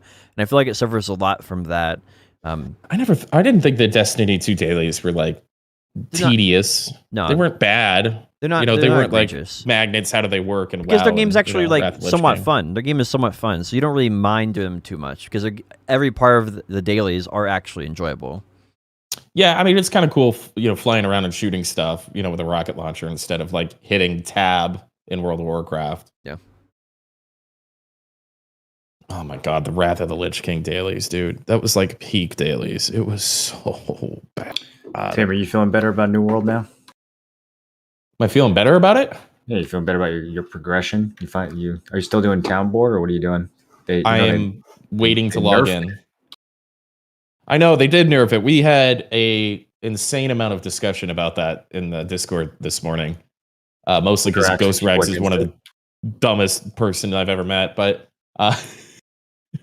no, but seriously, it's the debate. I guess the EXP group. I don't want to give away like all the secrets, but when it was on 10-minute cooldown or 5-minute, it was 5-minute, right? Preview was 10-minute.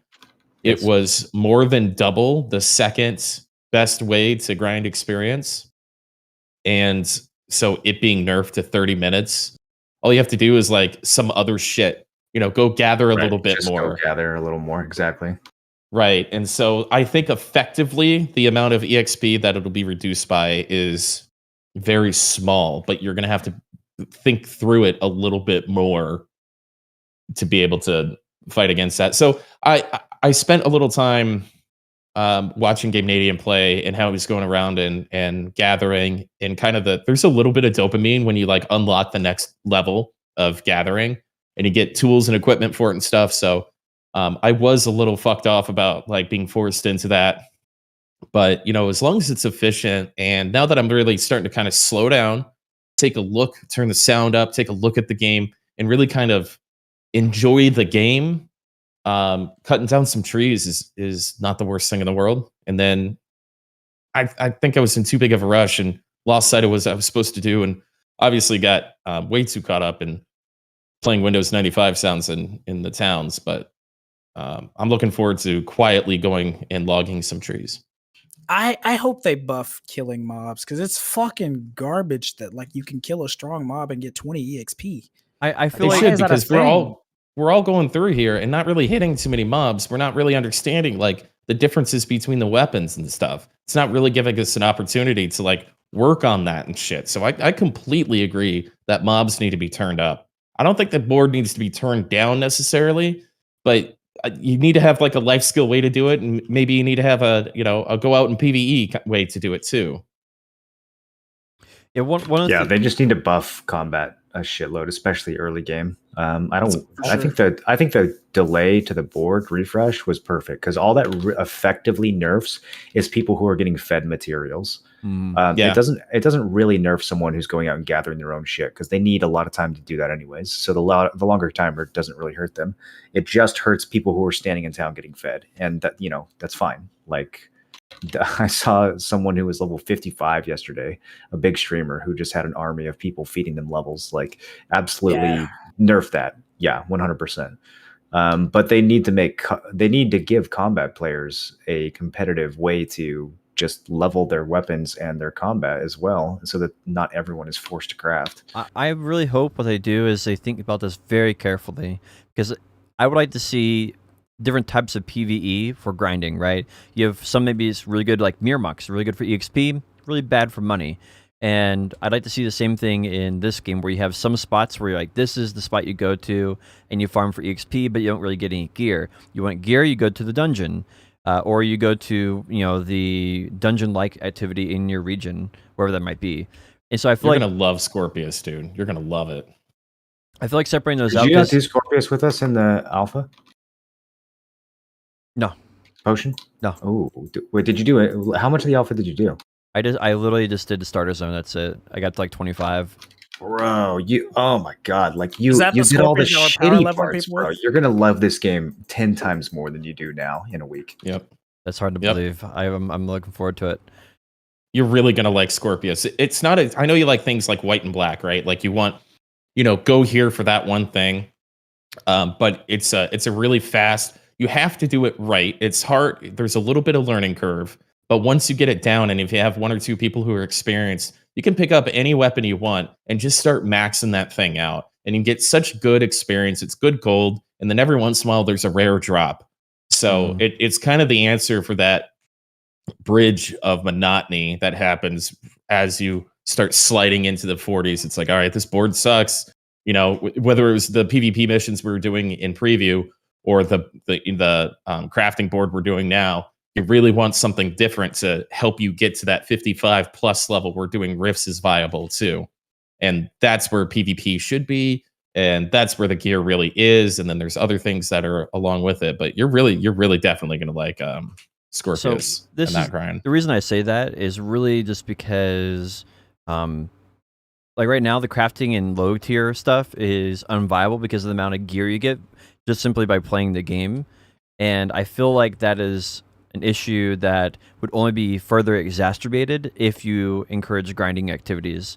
Right, and I think they should be grinding activities. Don't get me wrong. I think there should be, but they need to carefully weigh. If they're going to boost the XP, they probably need to turn down the loot a little bit as well to compensate for that, so the marketplace doesn't get flooded with like good items to buy. Well, it's the only way you can get repair kits, so you have to be careful with that. Salvaging stuff. A lot of the stuff is junk. I think they could. No, I think Potion's right though. They need to make gear like 3 times more rare and just triple the amount of stuff you get from salvaging it. Drops don't feel very good in this game. Even blue drops right now feel kind of underwhelming, and they're super flooded on the market. Like I've bought all my gear. Like I haven't actually gone and tried earning it or anything. I literally just bought it.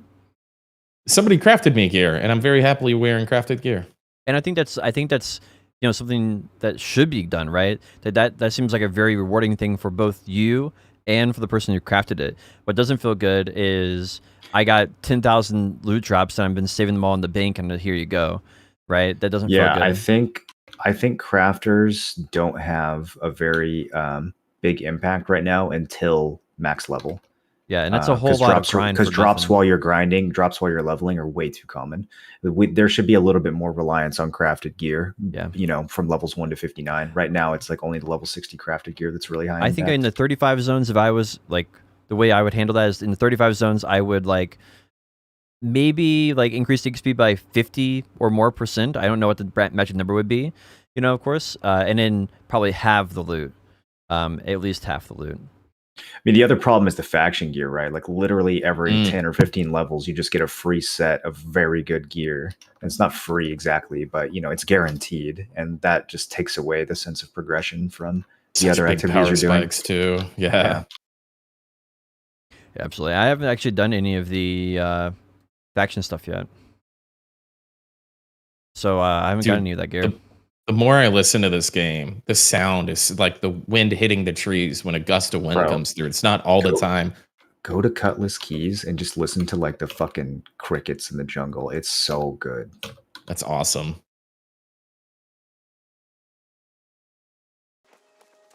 Can we go do PvP missions in one of the towns before war for some PvP practice?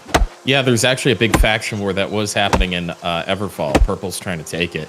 So if you want to flag up and go to Everfall, there's PvP there. They are gonna take a look at that. Oh my god. Look at that. Yeah. They've been blowing up about that for a couple hours. Yeah, I was over there, but they're like big groups. There's like big groups. Yeah, we need to bring There's- like 20 people out there and Yeah, mob it. they're like they have a massive amount of people, so the fights are very like if you run in, if it's just you kind of just get fucking keistered. Well, we have 25 people in the Discord right now. So I'm sure you could put a group together if you'd like. Oh, that's I'll reach out to the boys. you have And to then we get have a all PvP 25 for that. It's a We have monster a PvP group. ping too. So There's if there's 40 somebody people who's not running on. circles, bro. I saw them 40 people. They're chasing one dude flagged up. There's like, get over here! Hey, Yeah, dude, they literally got the roaming squad. bro! I was talking to you guys in the podcast and got recorded. Like I saw like 40 people just charging after this one guy. So, do you want to manage putting the groups together tonight, Merlin? Yeah. Did uh, you check that you confirm that you could do that? what do you guys? Yeah, What do you I just guys? checked it. What do you guys feel about the like the town upgrades and stuff like that? Have you guys? You think it's a good system or it's working? Yeah, well? I think it's interesting. I think it's kind of decent. unique. It's kind of cool. When you own like First Light or something, it was more fun owning First Light than territory that's not viable for like the first 5 days. But once start people doing the town board over there, we will be led to water on what the people need to, complete their crafting and stuff like that. So it'll be interesting.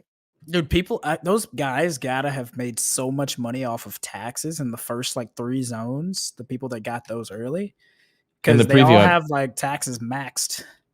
Yeah, I made 50,000 gold a day when I owned First Light in preview. That was what I wanted to go That's for, but crazy. it got taken right before we got the money for it. So I think next time we'll probably Everfall's the grab First spot, Light. dude. Everfall is so fucking good. It's so central. Yeah. Everybody's there. That's the place Everfall to and the be. one right below it too.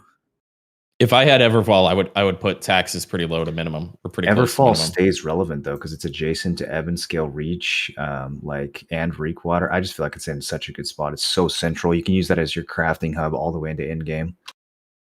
I don't. It touches almost every single other territory.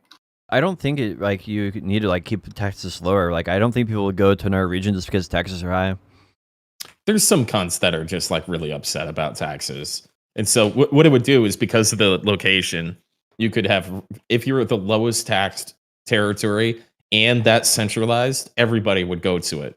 So maybe people aren't necessarily dissuaded because of taxes, but if it got out and word was around that like, hey, Aftershock made taxes, the lowest taxes are in the best spot, let's go there, we'd probably make it up in volume pretty quickly. I mean, California's taxes are horrendous, and I still haven't moved. It's true. Okay, well, it's beautiful there. The weather's really nice. Yeah, just like You just sell a Everfall. kidney every month. They regrow back. Literally right? live in the worst state for Oh, streaming. it's your liver, isn't it? Your liver grows Yeah. back.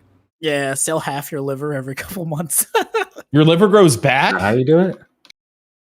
Yeah, it It does, It does grow back. Tim's Oh, the one good. buying the livers. I'll sell you half my liver to work like a tenth of one. What else do we want to? What was it they changed? I'm trying to think. There was some more change they did to New World for the closed beta. Oh, they have new weapons on the way. Oh, Did do they say what weapons? Apparently, they were data mined. Oh. I heard Greatsword is coming. Great sword. Ooh, baby. Yeah, there was one other one too. I think Blunderbuss was was another one. Somebody is said that? pistols too, right? Blunderbuss and pistols. Yeah, maybe that Like was a the other one. Glock 18? More range. They definitely need to figure out how to balance range pretty quick because that's going to quickly become a really big problem. Dude, pistol sounds like it's going to be some short range headshotting shit that's going to be even better to combine with spear than musket is currently. Oh, Well, some of those, dude. some of those pirates have like a scatter pistol or whatever, you know. That'd be True, kind they of cool. do. Some If of them it have was like a like a- shield and a pistol. Yeah. If it was like a sawed-off shotgun pistol thing, like a judge. You guys want to like touch on how shit the shields are in the game? Like how unintuitive. I know Moreland Just how felt bad the pretty. design is. Yeah. There's so many things like that in New World. I don't even know if we could go through them, but yeah, Probably not worth there's a lot of really weird decisions about like how things are balanced and what's worth doing and what isn't. I don't know. I can't tell if that stuff's going to get fixed post launch. I really hope it does, but I felt that same way about the preview. Like all my problems in the preview were like, wow, this is actually so easy to fix. Everything that's wrong with this game is so easy to fix, and the game could just be amazing. But I can't tell if they're going to actually fix those things. Yeah, Part of me like just really wishes they would delay it, but it's one of those things where like it's been delayed so much and I don't so think much they can delay hasn't it been again, fixed. especially with all the pre-orders that they've sold and Yeah. everything. I don't think they can delay it again. Yeah, I don't think it's like they're going to delay it at all. But and I also don't think that even if they did delay it, that they would effectively use that time anyway. So the biggest hope is for them to release it and hopefully do a whole lot of post-release work, sort of like how Final Fantasy did and like No Man's Sky and shit like that, where it's like even though they were released with very blatant issues, they worked at them.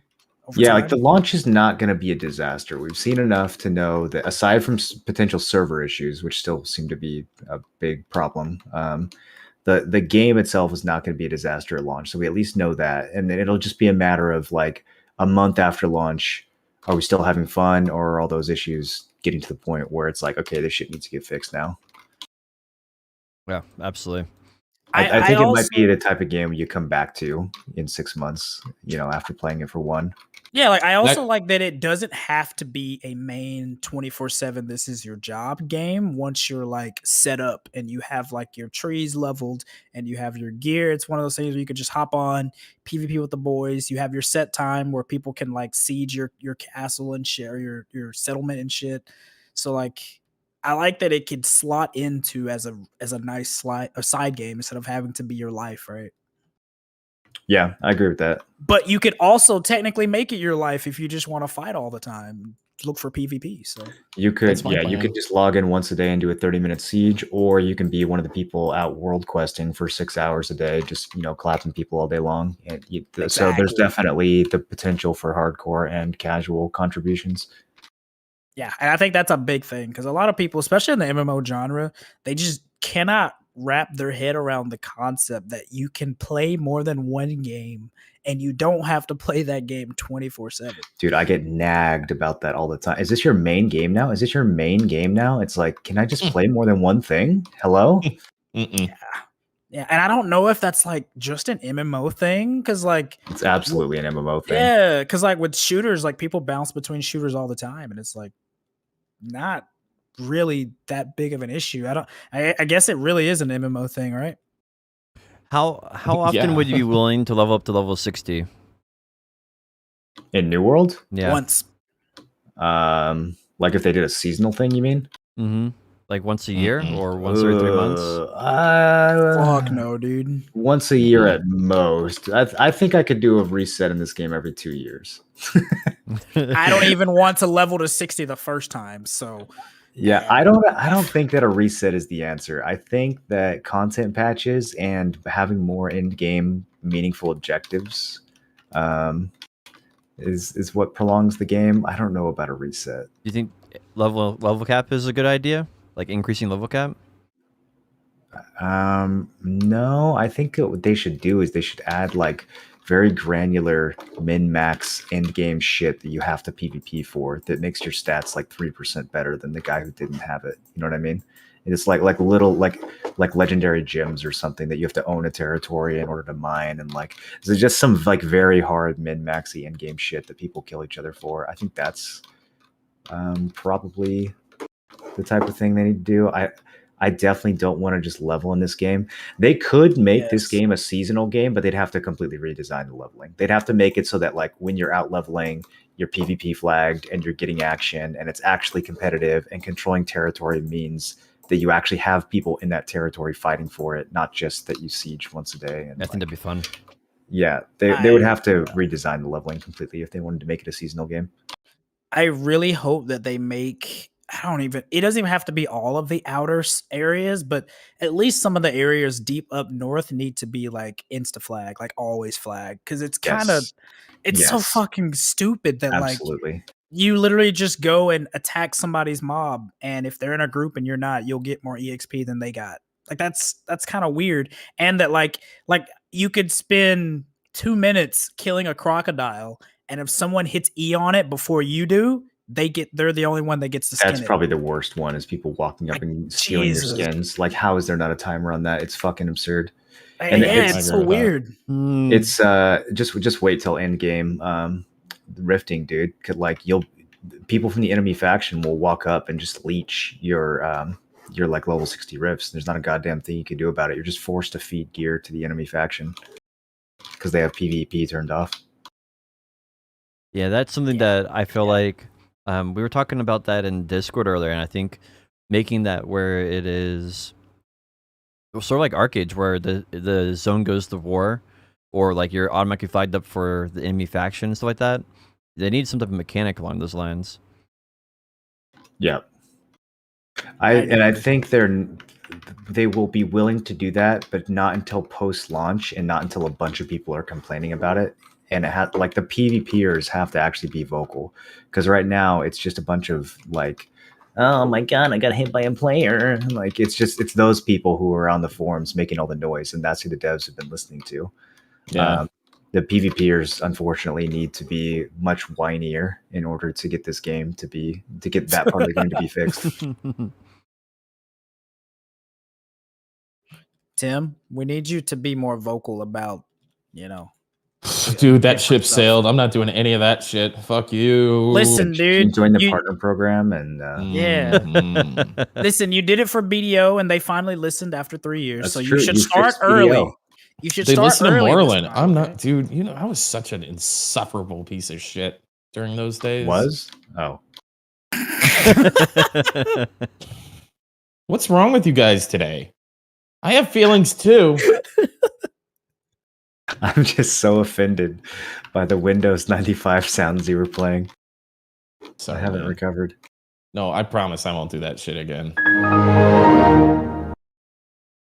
Why is Windows it XP. echoing?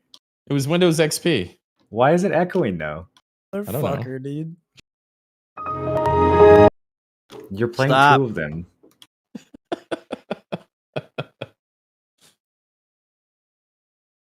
I'm reformed, man. It's fine. Do we have news for other games, or is it just all New World this week?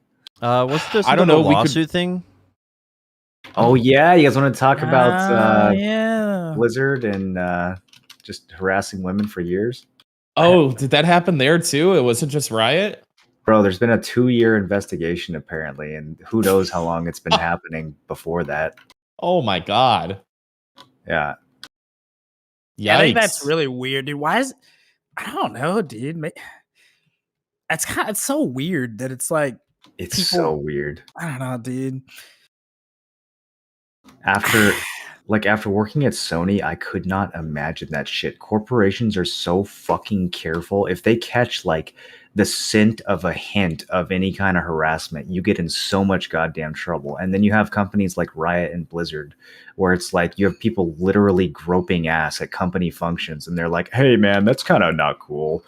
Don't do that again." And then they just do it for years, and they're like, "Oh man, yeah, that's pretty wacky."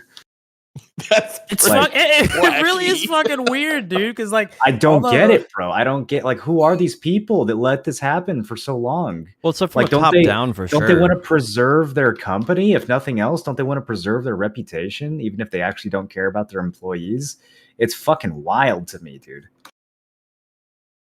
it's weird that like it would go on for so long without anything being done. Because I, as someone that's worked in a shit ton of factories, like there'd be like a girl or two that worked there, and you just like a lot of time you just wouldn't even say shit or be around them or anything, just because of all the times that people get like fired for like allegations and shit. Yep, Like, exactly. literally, if they like, it's one of those things where like even if they even say anything that you even like gave a weird look, like you just kind of fucked, bro. Just because they don't want anything to do with like the recourse that could come from just having the rumors.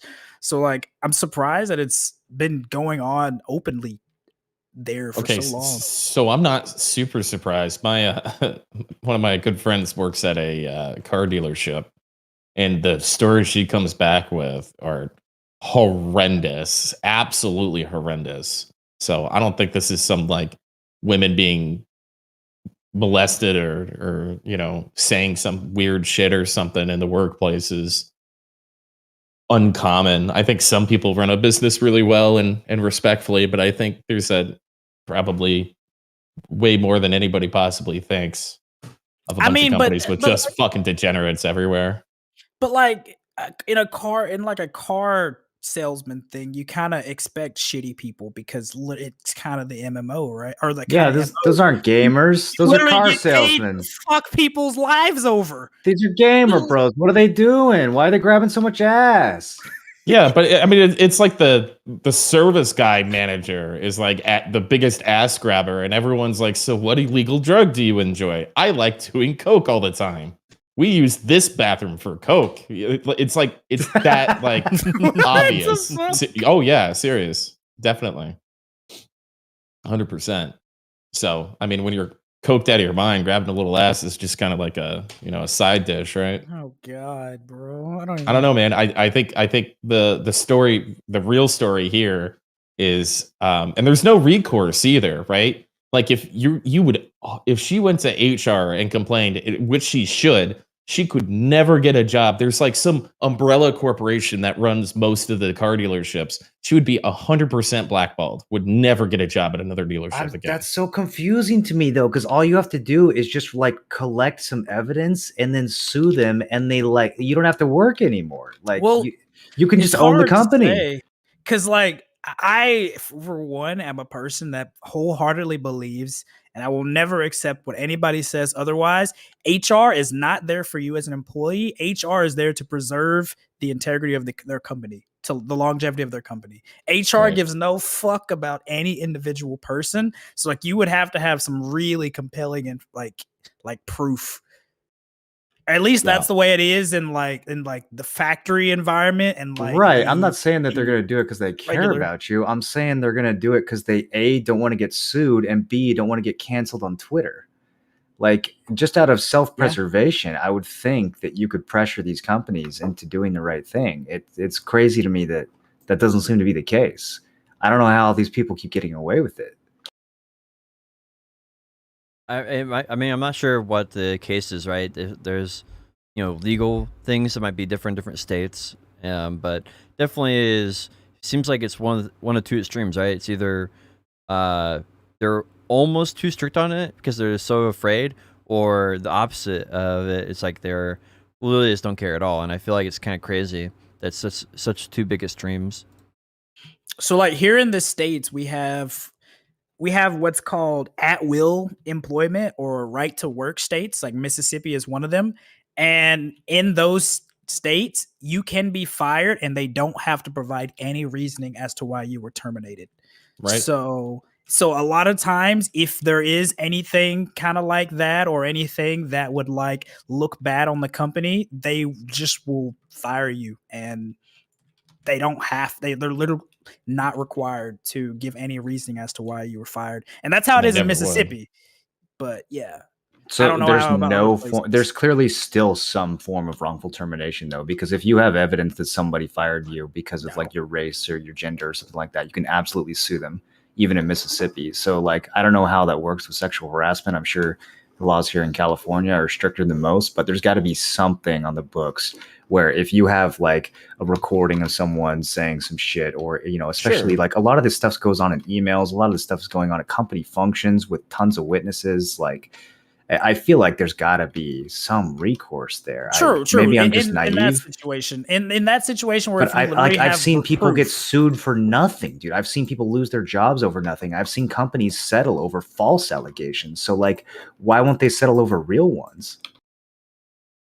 And I think it's like with a lot of things, it depends on how much attention and eyes you can get onto something, right? Like Yeah. if you Also- can't, if you can't get something trending on Twitter or like just like the right person talking about it, then it's like, it can easily be swept under the rug, right? I saw And a then- meme with Blizzard where they had one of the streamers, I forget his name, but he got accused of some stuff, and like I don't know the full details, but I don't think any of it, he never like went to court over it or anything, and they removed all their partnership from him. He had like an NPC in the game that got deleted. And then there was a voice actor in the game who again had allegations that like unclear if they were true or not. They removed him from the game. And then when it comes to Blizzard's own allegations, they're like, like absolutely untrue, unproven. Like you gotta, gotta wait for things to play out. It's like there's no evidence of this. It's just like a complete double standard, right? It really is, dude. Like that's what I'm saying. Most of these HR companies, or I'd say all HR, is not there for the employees. It's literally just there to preserve the longevity of the business. And I wholeheartedly will always believe that, no matter what business it is. So the other part is if you're making like $15, $20 an hour and you get sexually harassed, so go find a lawyer. I mean, anytime you get a lawyer involved, the only person that generally wins is the lawyer, right? And then do you have the money to hire an appropriate lawyer, or do you go to like a screw and sue person who's no upfront cost, but you have to give me 70% of it afterwards? So you get $5,000, a 6-month battle, and the lawyer walks away with the other 50 grand or whatever the settlement is. It's just there's no good way. There's no like easy way for like, hey, please stop grabbing my ass every single morning. Besides just quietly quitting and moving along, because in the end, most of the times, as the sad truth is, that's probably the least damaging way for the person being assaulted to deal with it. There's also like a whole lot of where it's like he said, she said, where it's like even if your manager did some fucked up shit, like the HR people are gonna believe your manager because they're your manager and you're just Joe Smo making $15 an That's hour. just mind blowing to me, man. I've never Yeah. been in an environment where the benefit of the doubt goes to the person being accused. So many times, dude. Every corporate setting I've been in, it has been 100% the opposite, bro. Like somebody says a joke that somebody else overhears that's like slightly offensive, and that person's on the verge of getting fired. It's like so on the side of the person who's offended or being harassed. I've never seen it skewed the other way. I'm not saying it doesn't exist. It's mind boggling to me that there's these like structures out there that are built that way. I would think these companies would want to preserve themselves, but it seems like they don't have to. Well, it's one of it happened. Like, do you think Blizzard is going to get hit? Do you think Blizzard's going to lose anything over this? Like, do you think anyone actually cares in the long run? Well, I mean, you have to understand, where's Blizzard located at? Where's their home base? I think they're in China. Irvine or something. Wait, what would you say? Irvine, I California. think they're in Irvine Yeah. or something like that. And I think that plays a big role there. If that was happening in Mississippi, I think that'd be probably handled a lot differently. Put the 12 gauge in the backyard. Because So- like yeah, go ahead. I mean, I think that's basically all there is to that, right? I don't think there's much more.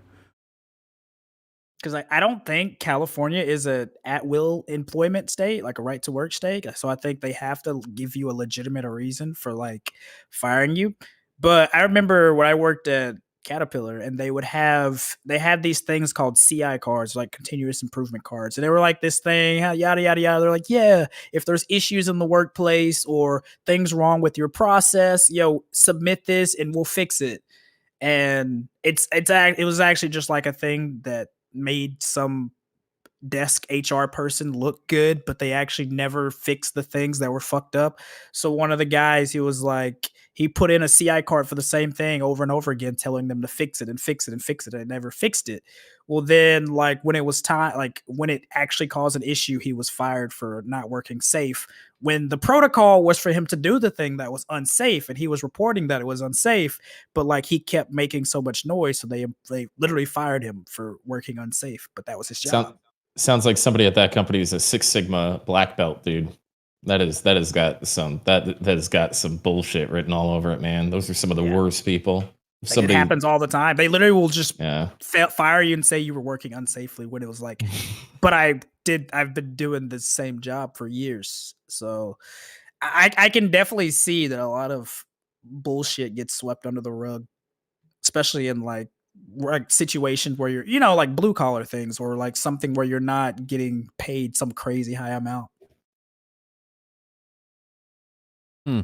Yeah. Well, to get back on the Blizzard thing, it's definitely sad to hear, sad to see that happen. But the fact that it's getting so much attention is also good. Maybe it'll get some of these other companies within the industry to tighten up. Imagine writing on your continuous improvement card, Bill will not stop touching my ass. Yeah.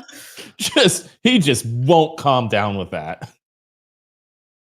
I mean, there's also, I don't know, dude. I don't know what they would do, especially in situations like that. There's a lot of he said, she said in those situations, and a lot of the time, like, you never really think to like record your meetings with your superiors, because you would expect your superiors to be actual superiors and do their job, right? Like good managers.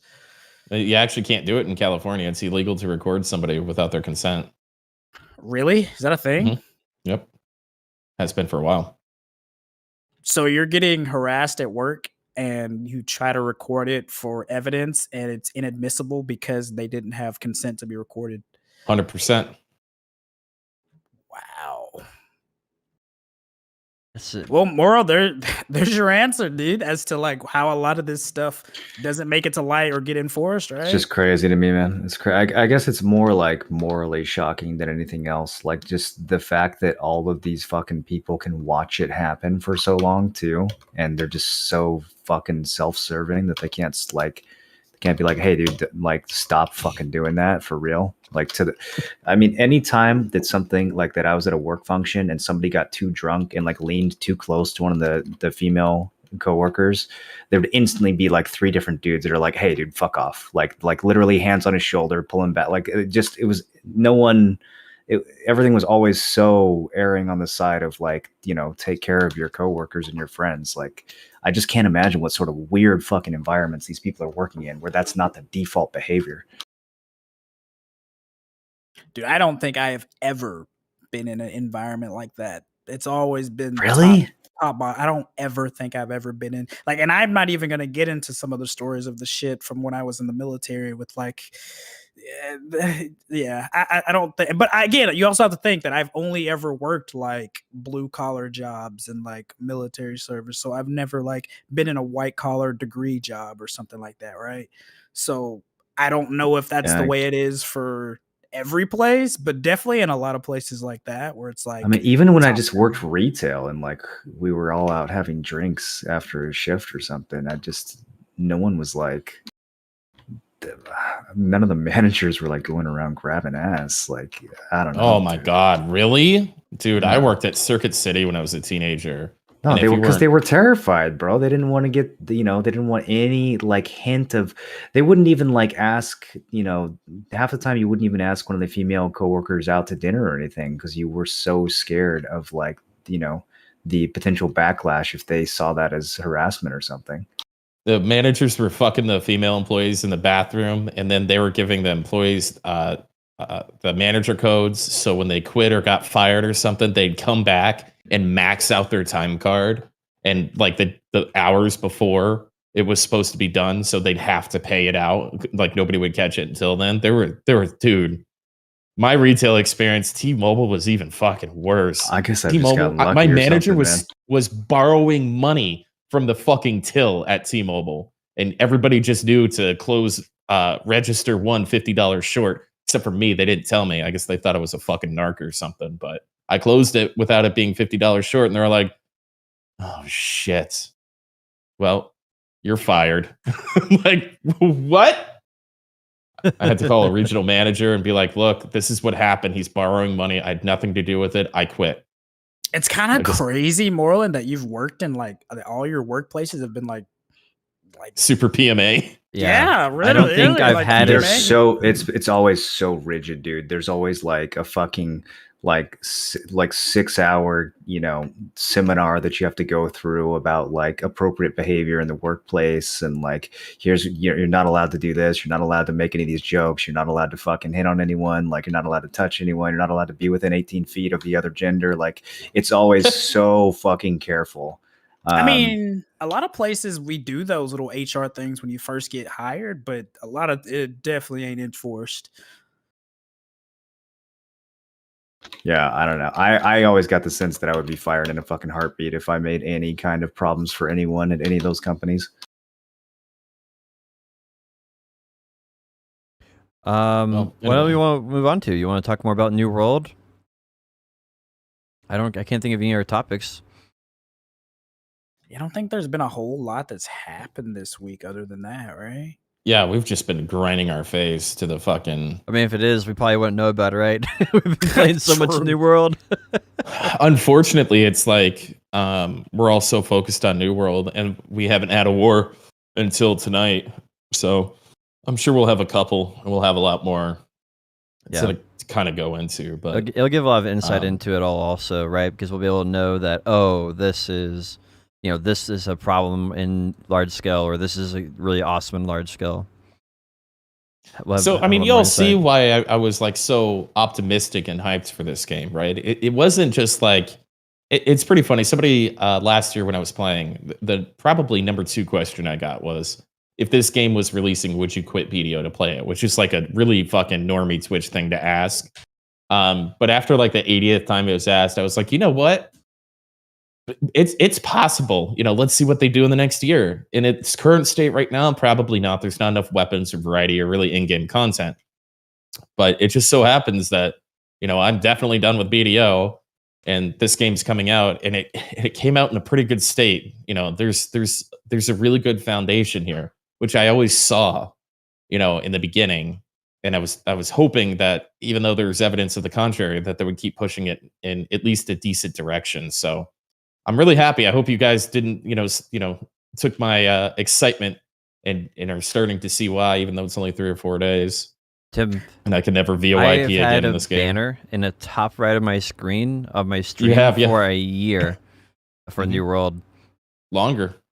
You had it before preview. Yeah, it's been up there. I've been looking forward to it for a long time. I didn't know it was going to be this good, right? There's no way you could have known this is going to be that good, but I've been excited to play through New World because it meets so many of my criteria, right? Which is like open world, immersive, right? Like those are like the 2 biggest things for me, and like things to grind. And what's even more interesting for me is the amount of interaction I've gotten like through my Discord through this game. Like a lot of people, Moreland's got a huge community. There's a lot of people there that want to talk a bunch of different games. There's a lot of people that follow him when he plays games. But my Discord has been most actively talking about New World since I played preview. Way more than BDO as I was playing BDO. So this is something that, like, I guess my excitement is honest enough for, anybody to really pick up on. And it's kind of magnetic or something. I don't know. But I'm really happy that it's finally here. Finally fucking here, man. People can sense when you're not enjoying a game, right? Like when we're watching Moro play like BDO, like if you've been watching Moro a lot, you would know that he's not necessarily 100% enjoying it anymore. Right? You might question, might not be 100% sure, but you can tell. And the same is true when you're like enjoying a game. Like when you sit there and you just like see that they're so invested into it, you can tell that they're really liking the game, and you don't have to ask if they're liking it, right? You can just see that in their face. Now, for me, that's a little harder because I don't have a camera on when I stream. But like you can tell if someone's enjoying it a lot. And I think that's very true for you. One of the hardest things I've learned to do is to figure out when Moreland is happy or sad, or enjoying something or not enjoying something, or likes something or doesn't like something.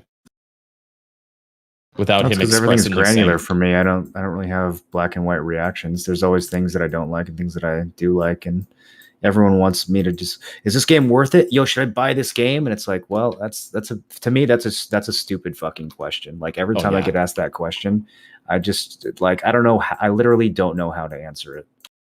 It's I impossible. also think that like as MMO players, we really gotta just buck the trend of like you can only play one fucking game and you can't be enjoying something else at one time, and then it's like you have to 100% fucking quit something and like burn all your bridges with it before you can play something else. Like I don't understand that culture, and it's like so prevalent in the MMO community. Like why can't you just enjoy something else as well and play more than one game? Like I don't understand it. Like not you, I'm saying, but I'm saying like in general as MMO players, like why is that a thing?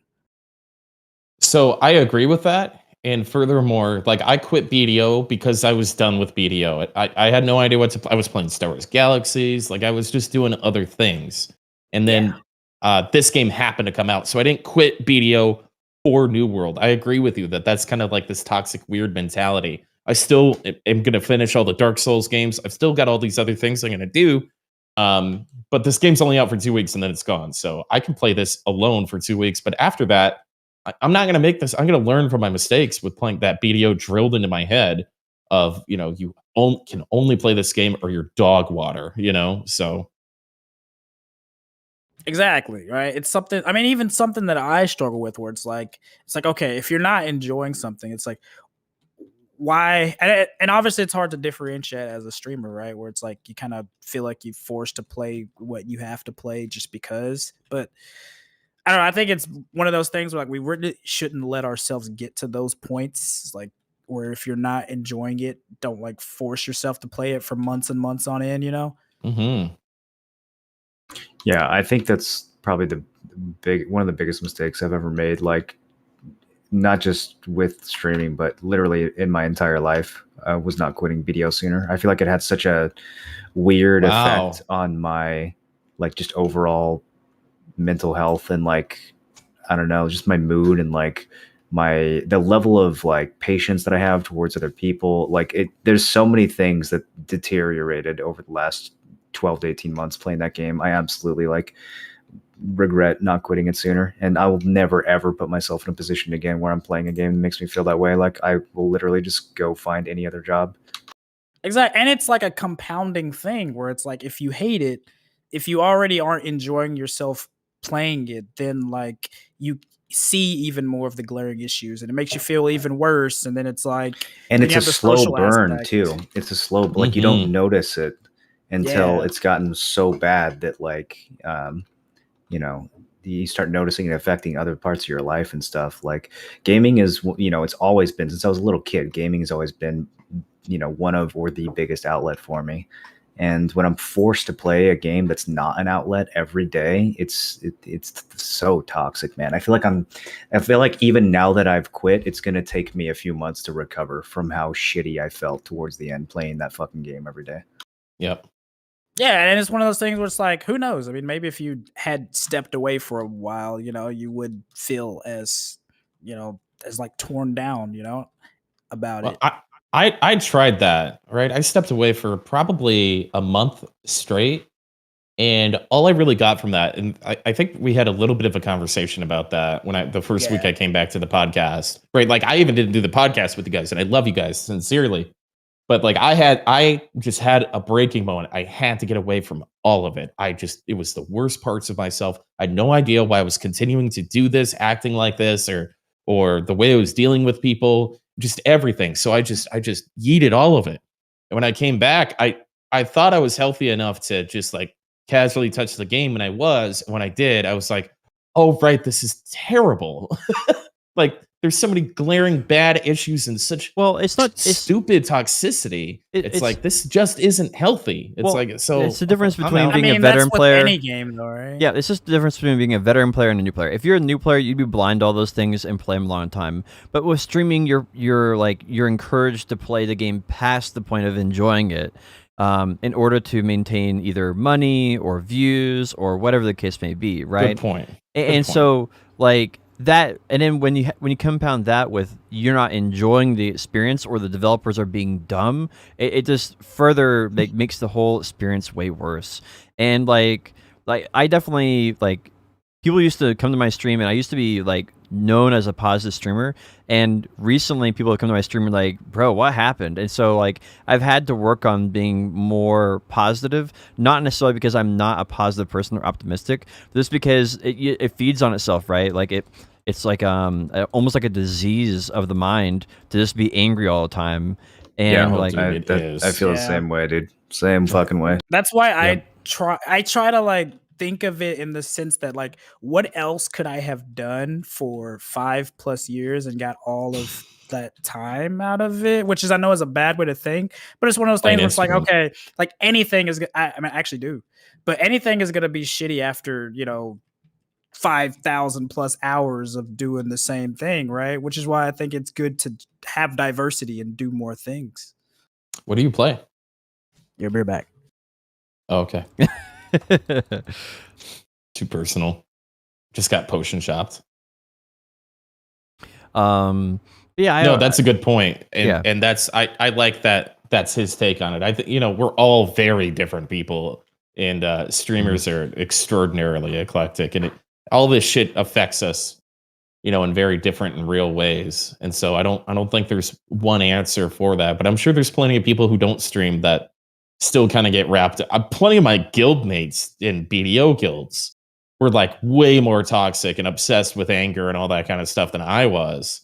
But it was contagious. It was contagious. And the more I was in that environment, I was super susceptible to it. I was super susceptible. And like caring about the development of the game, I realized, and that's why I left the podcast for a little while, was really fucking taxing on me. Really taxing, shockingly taxing on me.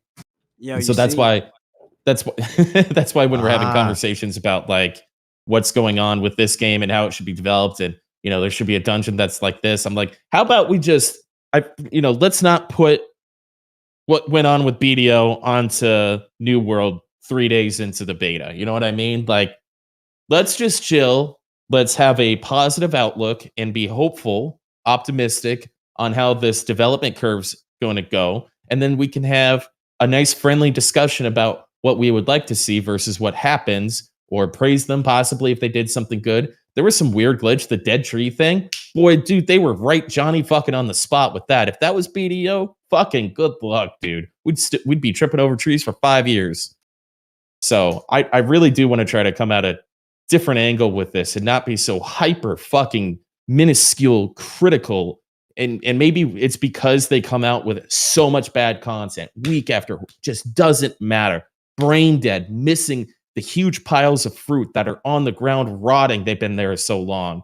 Yeah. Maybe if they don't do that, it'll be easier to just go, a patch came out this month. Look at all the things they fixed. That was very nice. I hope they do this next. Well, I feel like part of that also is, like the responsibility is to actually, when we play the game, to focus more on what we're enjoying in the game, and then talk about that during the podcast, because the podcast could be just another funnel for negativity if we allow it to be, right?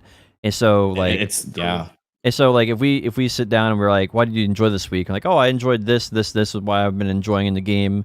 And I think striving to look at that kind of stuff and then trying to ignore the things we're not enjoying, or at least not talk about them, because we'll feed off each other as well, right? Like if one person's being negative, then the other three will feed off of that and become more negative as well. So, yeah, Moreland's pessimism rubbed off on me quite a bit with BDO, but it was also intelligent, dude. I don't even so think it I was helped that me look at. pessimistic though. That's the thing. No, with that well, game, We dude. all were. I feel like I gave it were. every fucking chance. I gave that game too many chances. Like, I don't even think I'm pessimistic. I think I come off as pessimistic because that game has been in a state of failure for so fucking long that I sound like a broken record. But oh my god, bro, it's actually so fucking easy to fix the things that they need to fix, and they just won't do it for years. Like, no matter how many chances you give them. I don't feel like that's pessimism. I think I you're, find I think that you're with being, every MMO I've ever played. So, that May have I been the think- wrong word. May have been the wrong word. Well, yeah, well, I mean, it's a realistic perspective on the game, but it ends up fueling negativity, and so I think that's the difference, right? Is like realizing that fuels negativity, and then just choosing mentally to focus on something that is not that, right? I don't know. I just wish they didn't put out bad patches every week. Just every week, it was just shit. And like, I mean, I think major that's an content MMO updates. thing, though, right? Like, Is not it? all MMOs, but No. a lot of them kind of do a lot stupid of them, shit sure, and a don't lot of fix them, most but- things. Like the most You can problems. tell when the fucking devs care about the game and when they don't, man. Like I don't get this angry at the 14 devs or the Albion devs or Yeah. like there's other games where it's clear the people playing the game, the people running the game play the game and care about the game and aren't just there AFK collecting a fucking paycheck. Like, and you can tell the difference, and it's upsetting when that's a big part of your life and they refuse to just have any passion course. for what they're doing. So, I mean, I'm just trying to say I'm happy to be on a different team, right? Whether we're playing 14, which I'll get back to after New World, talking about other games, or even just like trying to form opinions and keeping tabs on other games that, we're not playing. Back to Kerr's point, having some diversity, even just within our conversation is going to be so much healthier than sitting here for 5 hours every single week going, why did they come out with Papu and Otters or whatever the fuck that shit is, and being angry over the amount of man hours they're putting in on things that are literally never going to be seen or enjoyed in the game, when there's stuff like how hard was the patch that they came out on today? How hard was it for them to actually do that? I bet it was 5 man hours total, and half of it was probably typing up and translating the notes. So I'm just again happy to be away from that, and I very strongly agree with Kerr's diversity comment. I think it's definitely good to play other stuff where it's like one of those things like, I know BDO has shit tons of problems and it's always going to have problems. They will never not fix it because it's one of those things where, money, it's become more a business than a passion project, or at least that's the way it seems from the outside. And it's like, once I see that, I just try not to let it negatively affect my psyche. And sometimes it does get to me for sure, but it's one of those things where it's like, okay, I'm not enjoying it. Well, then I don't stream for like 6 days, Then it's like, oh, I've been playing other shit for 6 days. I'm refreshed. I can hop on and just do some PvP, shoot the shit with chat, catch up, and just, or, in a perfect world, like stream other games in a perfect world. But yeah, like I think it's definitely good for your mental to not force yourself to play something else. And it's good to see you guys like being like, fucking Moreland looks like 10 years younger, bro. Like, it's crazy. Actually, Feel It's fucking change younger, crazy, dude. This man's eyes are bluer. Like, fuck. It's like his soul was getting drained. So, like, My I'm my glad. sub count hasn't been this high in years. So like even as Same. far as like the business side of it, Yeah. What'd So, you like, say? I'm happy for you guys. Like, I have like really good. 20% less viewers and like 80% more subs. the fucking dream, man. Get those idiots out of there. The non-posse spellers, bro. I know you were frustrated, but that was fucking hilarious, dude. At your expense, I appreciated it. It was pretty Yeah, funny. I mean, some people just can laugh at fart jokes for 9 hours straight. That's 100% me. For me, 1 or 2 is funny, and then I'd like a change of topic. You're objectively wrong about the step posse thing, though. Everybody's in agreement that's funny. God. Yeah, well, I Everybody. mean, we should just name the guild Step. Like I said, that's the funniest possible name. I am gonna get that 50 from you though. Yeah, 100%. good luck with that. Yeah. Okay, thanks. I don't need it.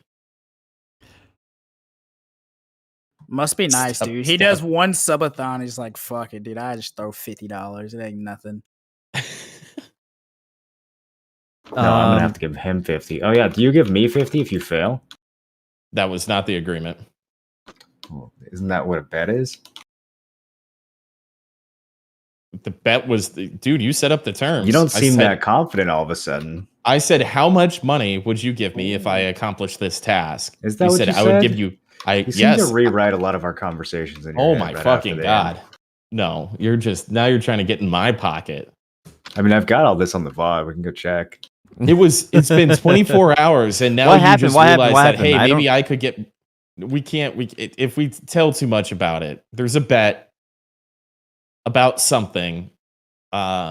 One of And there's Mr. $50 Pay-to-Win's right friends now. refuses to have fun in video games, and Tim thinks that he can make him do something hilarious, and I think that he cannot. And so Okay. I said, how much would you pay me if I got it done? And he said 50 United States dollars or That's something. to that absolutely effect. not how the conversation went at all. It was almost that direct, that Nope. quick. Oh, it's nearly verbatim. That's not even close to verbatim what happened at all. Okay, enlighten me, please. Good sir. Oh, we can go back and watch the VOD.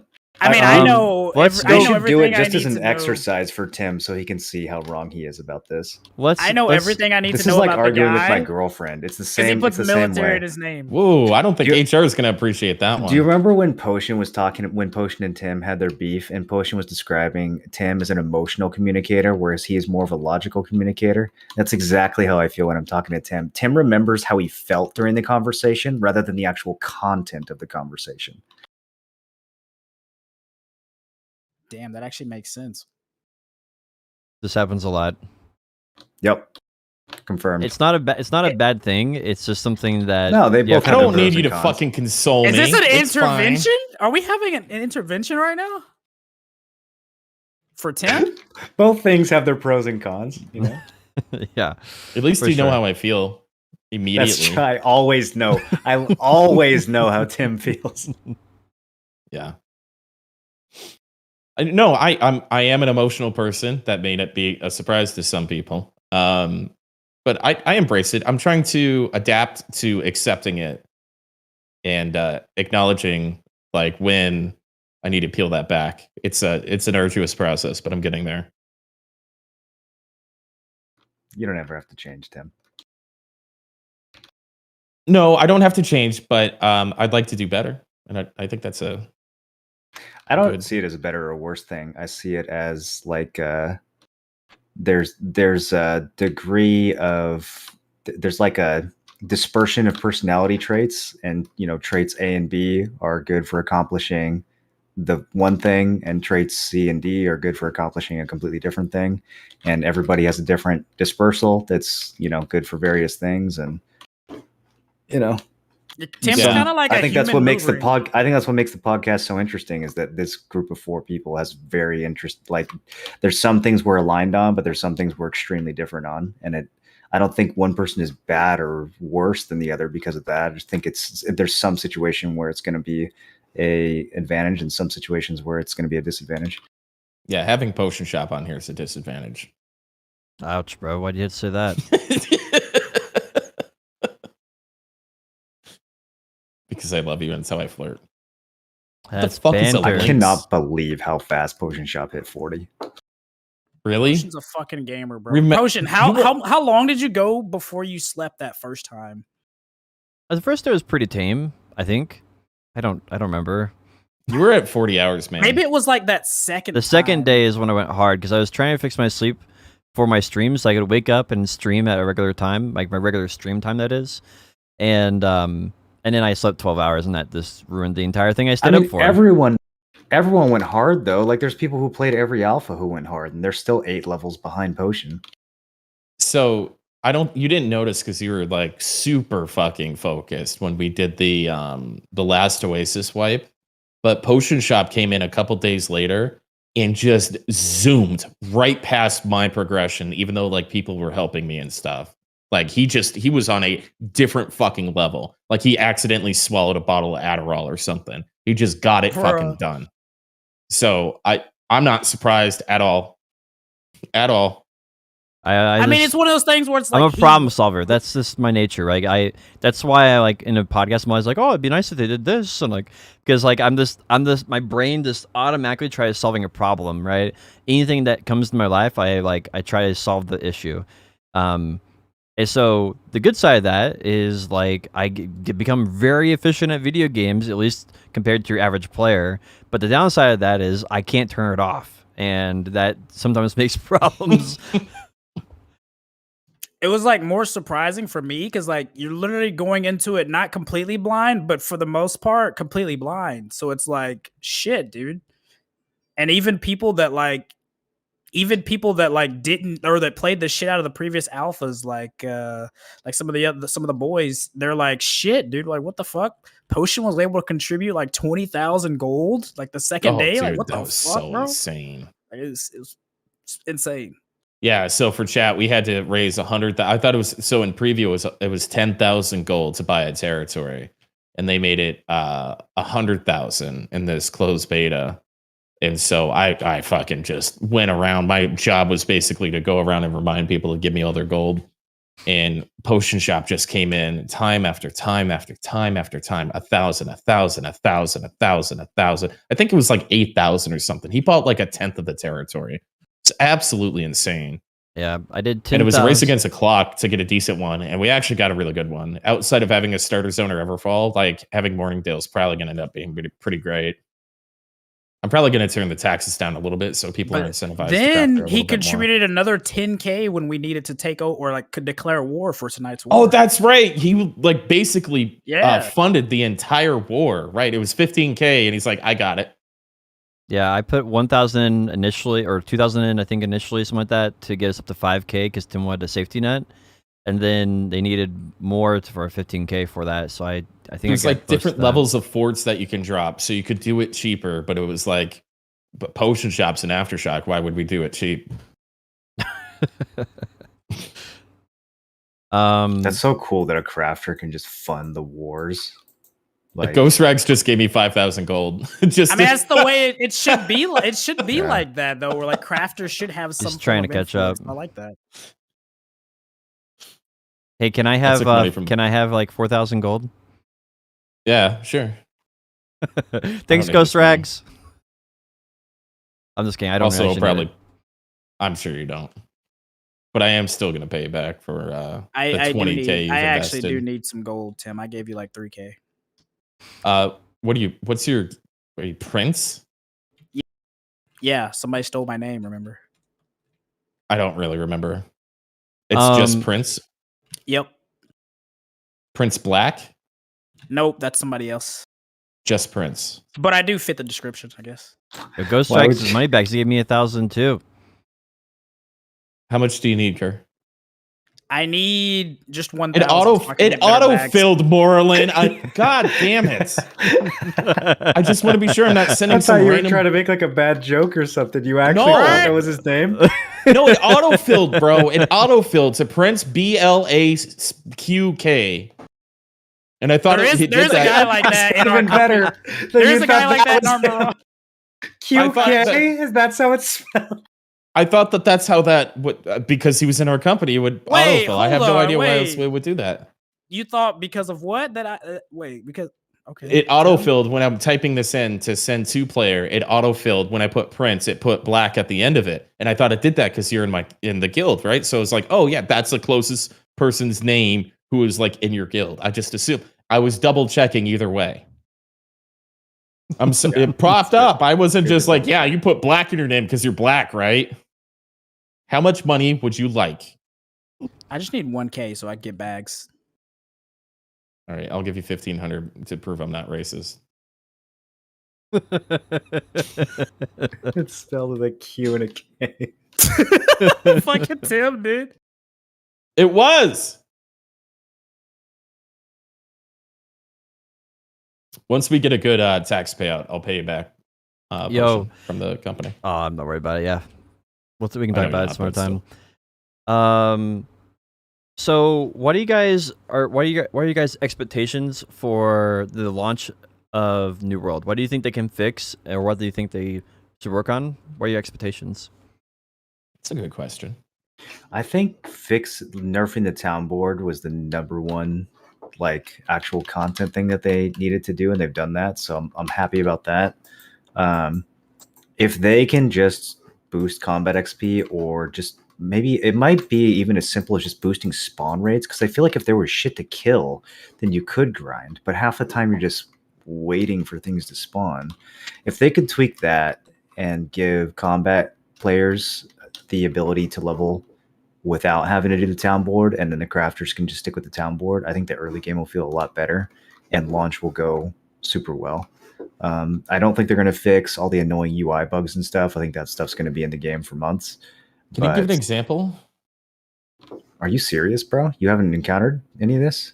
I can't go 5 minutes in this game without my UI breaking in a major way. I had Everfall Hamlet stuck on my screen for 6.5 hours yesterday.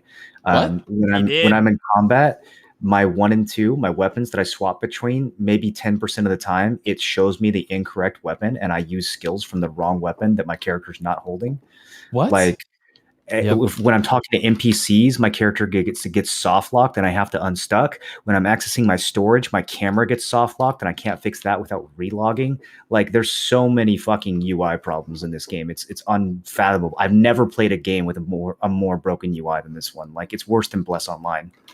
Have you considered reinstalling the game? Because I've run into zero of those I'm issues. not the only one having those issues. No, dude. my UI is no shot. I've had the weapon problem several times, and I like swapped back because I thought I was on the wrong weapon, and then I'm like, oh wait, what? And it get like when I'm like swapping weapons and stuff gets me confused. I've had issues where my total bottom right UI is just gone, like all the abilities, the potions, the weapon, it's just invisible. And Remember when I couldn't access the guild menu and I had to relog? That happens with everything, dude. It's not just the guild menus. You just lose access to stuff. Sometimes your mini-map thing at the top of your screen stops working and stops tracking. Like, every element of the UI in this game is prone to break randomly and unfixably at any moment. I was had none of PvPing that. a guy, and he was like, "Please stop! I can't change weapons." It's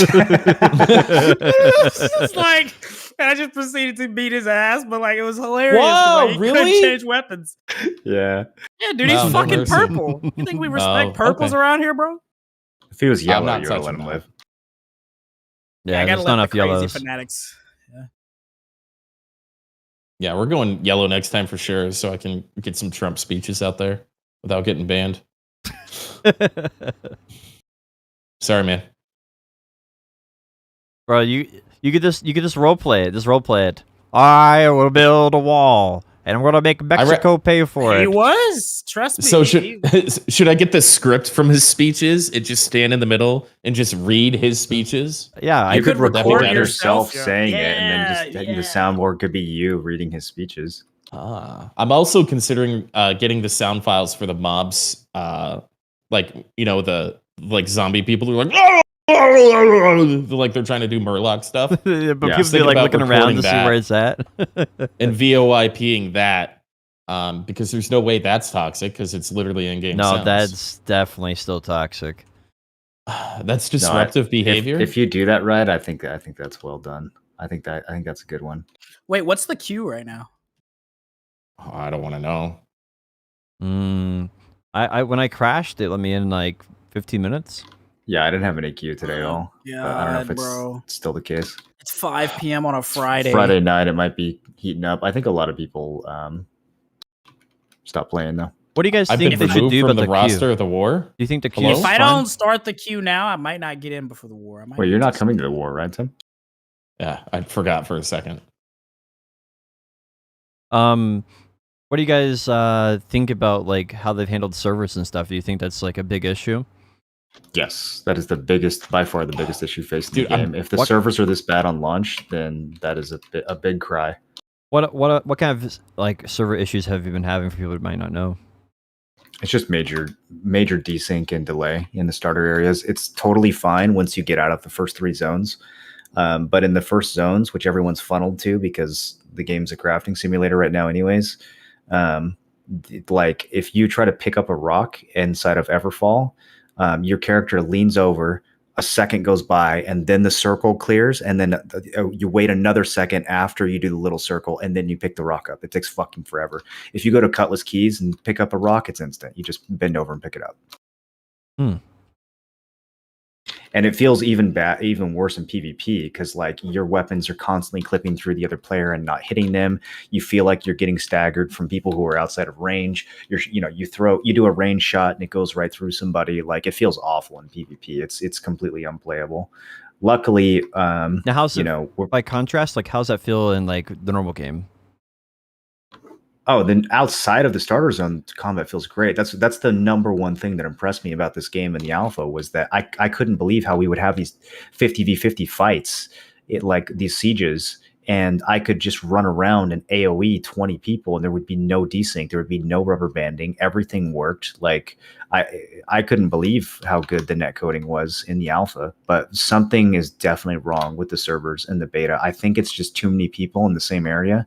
They need to do a better job of spreading people out, or I don't know if they changed their netcode and they need to figure out what's broken about it. But yeah, I mean, luckily the PvP that is going to be happening is probably not going to be happening around the starter towns anyways, because everyone's going to be unflagged. But if you're trying to get some early game PvP, man, it was not fun. Like you have to wait until at least Brightwood, I feel like, to get some decent PvP. Otherwise, it's just a desync fest. So you removed this dank RNG TV guy, and he is blowing me the fuck up, telling me he was there and did missions for 2 hours and he should go to the war. I didn't remove anything. It's Zabby it's Zabby else who's doing making it? the changes. Wait, am His I name still is on there? Dank RNG. Dank RNG TV. I don't remember that name at all. He wasn't there. He's lying. He streamed it. I'm like, I'm not. This is such a weird way to get me to look at your stream. Is he in the guild? Who is he? No, he's in cannabis. Oh, absolutely fucking not. Right. No one outside of this guild and maybe Pay's guild comes to this fight. Fuck everyone else. Yeah, I told him Didn't help. if he wanted to put a squad of 5 together, we'd get them in. Why? 5 people would be fine, just so they feel included. So we can. These are like OG Arsha boys. They're good gamers. We want to bring them in just to secure the territory. Yeah, makes Because sense. their 5 is going to be better than our last 5. Their best 5 is absolutely better than our 45 through 50. So pragmatically, we just need to do that. Yeah, makes sense. I told him Michael JD can't go though.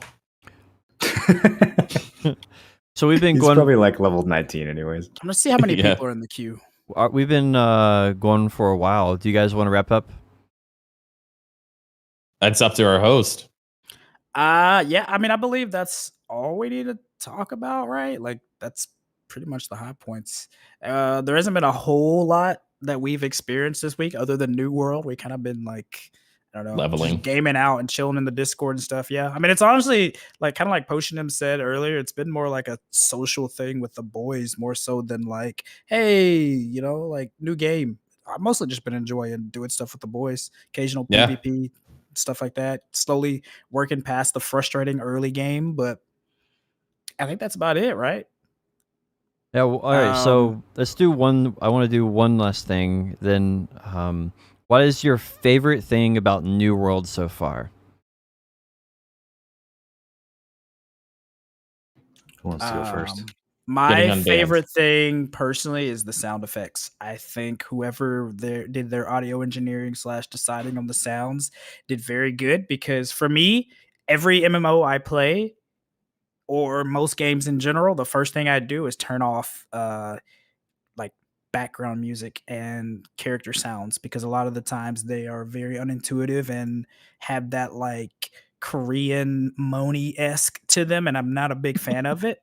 And this game actually does sound pretty well, honestly. Like just the feel of hitting something and like even down to the like gathering and crafting, it just sounds so good. That's probably my favorite part.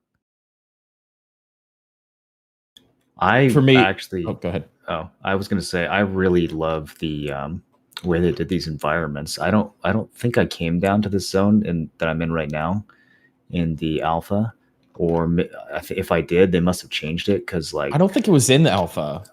I think it was like another starter zone or something back then. I don't think it looked anything like this, but Yeah. this zone is so fucking cool, dude. And like, there's these little like jungle islands to the south that are practically their own biome, and the atmosphere and the ambiance is extraordinarily well done. Like, it was like Potion was saying earlier, like even if the task you're doing is super basic and you're just like hitting rocks or something, it's so enjoyable to just be in some of this game's environments and just immerse yourself. Even if you're like, even just basic gathering feels really good. So yeah, I'm definitely digging it now that I'm out of the repetitive starter area.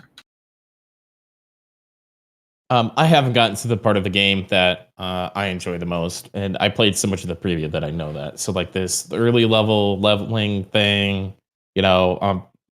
it's okay trying to figure out other weapons and stuff, but the fact that they pulled so much XP from just like getting out there and gather and doing combat and stuff like that, I'm not a big fan of all that. But the payoff is like tonight, right? The payoff is the conflict that happens and taking territories and all that stuff. That's my absolute favorite thing in an MMO. I mean, that's why I played for BDO for years too long. So that is my favorite part of this game.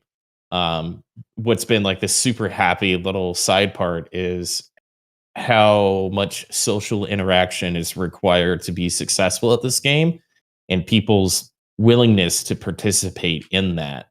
Because if people weren't in Discord and we weren't all like helping each other along and stuff, we'd absolutely be dog shit.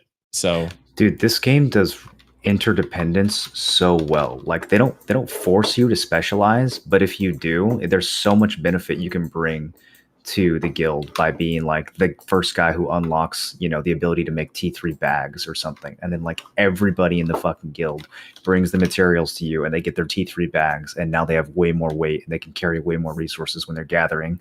Like that kind of stuff is it has been excellent, just like hopping from channel to channel, like getting everything coordinated and getting everyone upgraded with the next set of tools or whatever. And just like PvPers are out clapping and doing the quest, crafters are, outfitting everyone with the next tier of bags and tools. Like this feels like the most cooperative guild endeavor I've had in an MMO in a very long time.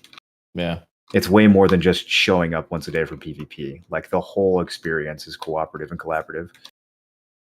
Yeah, and it rewards people who don't like. We still need these people in this guild, like in our Discord, working with us, even though they're probably not great at PvP, and that's fine. Eventually, they won't sign up for wars. They'll never sign up for wars. We'll make other friends or allies, whatever the case is, and pull them in. But they're still going to be absolutely useful to the game. So, again, the social side of it has been a really pleasant surprise.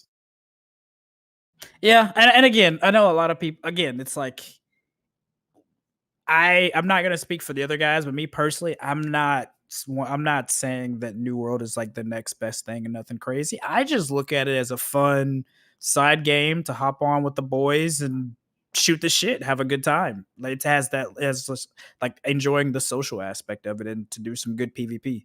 And I'm not looking at it as like, oh my god, this is the savior, the bastion of the MMO genre. Even though it could be if they did it right. But again, it's like you can play multiple games. You don't have to quit a game to play another game. You can play whatever you want when you want, and you should. It's healthy. Well, my favorite I don't think this is the game that changes the genre or anything like that. I don't think that this is the game that is the next big thing, but I do think this game does have a chance to change the genre. I think it has a chance, whether it's Amazon making New World 2 or content patches or another company seeing this game and learning from it. I do feel like there's something foundational about just the level of immersion and the world crafting that they've done that's, these other games can definitely learn from, because I just don't feel the world in any of the MMOs that come out anymore. I didn't feel it in ArcheAge or Elion or any of these other games. They all feel lifeless and like you just get to max level so you can PvP and you don't care about anything else. So I think that there'll be a lot of eyes in this game at launch, and that could be a really good thing. Yeah, my favorite thing has been hanging out with the boys in Discord, honestly. I've been really enjoying my time there, and wrapping my head around banter has been definitely a challenge, but it's been enjoyable spending this time with friends, and I think it's Can I show you guys something real quick? Look at this. This is what I like about... Why are you interrupting, Tim? Sorry. I can't. Oh, that probably fucks capture everybody's this, thing yeah. up. Sorry. Okay. Never mind. I thought it would replace my camera. There's just a bunch of naked people flopping around, like 20 of them. They all took their gear off and they're just flopping around. Like, that shit does not happen in most MMOs. The one thing that I remember in preview was there was this I don't know, like pool or something like that in one of the towns, and so everybody jumped into the pool, took off their armor, was just in the pool, like hanging out, just like dancing around in the pool and stuff. But yeah, my favorite thing though has definitely been just hanging out with the community and like hanging out with friends in Discord, and I feel like that's something that I really really want out of MMO, and they've given everybody a huge excuse to just hang out and interact, and honestly, like what part of the main storyline is to be at a dungeon, which requires you to play with other people, and I think that is so essential to the game's core, because what's the purpose of a huge immersive world that you can enjoy with other people, right? And so I feel like almost mandating that to some extent really really brings the world that feels alive actually alive, because you're actually playing with other people and running around doing quests or dungeons or helping somebody with gear or whatever the case may be. All good points. I agree. I think it's good, and also it's like that. I like that the game, like we talked about earlier, the game has it so that you can be what level of play you want to be, right? Like you can be that person that's always on, looking to PvP, doing shit all the time, or you could be someone like me who just wants to hop on, get some good fights in, show up to the siege, kick some ass, chill in voice comms, and just not have to play it 24/7, and that's fine, right? Like, Absolutely. it's good. It doesn't have to be like your life or your main thing. You can mix it in and have a good time with the boys. So I think they do it really good about balancing that. I'm so happy they put a dueling system in here. I know it was scuffed last night when we tried to do the group thing, but at least just doing some 1v1s and stuff, that's big for me. I think I said, do you guys want to wrap up the do you want to wrap up the main thing? Let's do it. Do it, man. All right, that's it, boys. That has been this episode of Nerds and Words. For anybody that doesn't know, Potion tops them all onto his YouTube channel. I think he's gonna get the Spotify caught up because now he's not doing an infinite stream, so maybe like over time, he'll have that set up. As far as what's going to be going on for like the next week, I think most are just going to be playing New World, right? I'll let you guys kind of take the floor and do your spiel. Yeah, so for this week for me, New World, I'm doing New World. I'm really looking forward to it. As far as the podcast goes, I'll be trying to get one episode caught up on Spotify every single day until it's just completely caught up. That's what I'm kind of looking forward to and been enjoying so far. Doing them all at once, while playing the game is almost impossible for me.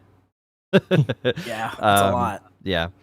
So I've been having a lot of fun though, and plan on playing New World for the rest of the week. My as far as like stream schedule, I'm just trying to fix my sleep schedule, so probably stream a few short hours. If you catch it, you'll be lucky. It'll be maybe 4 hours tonight.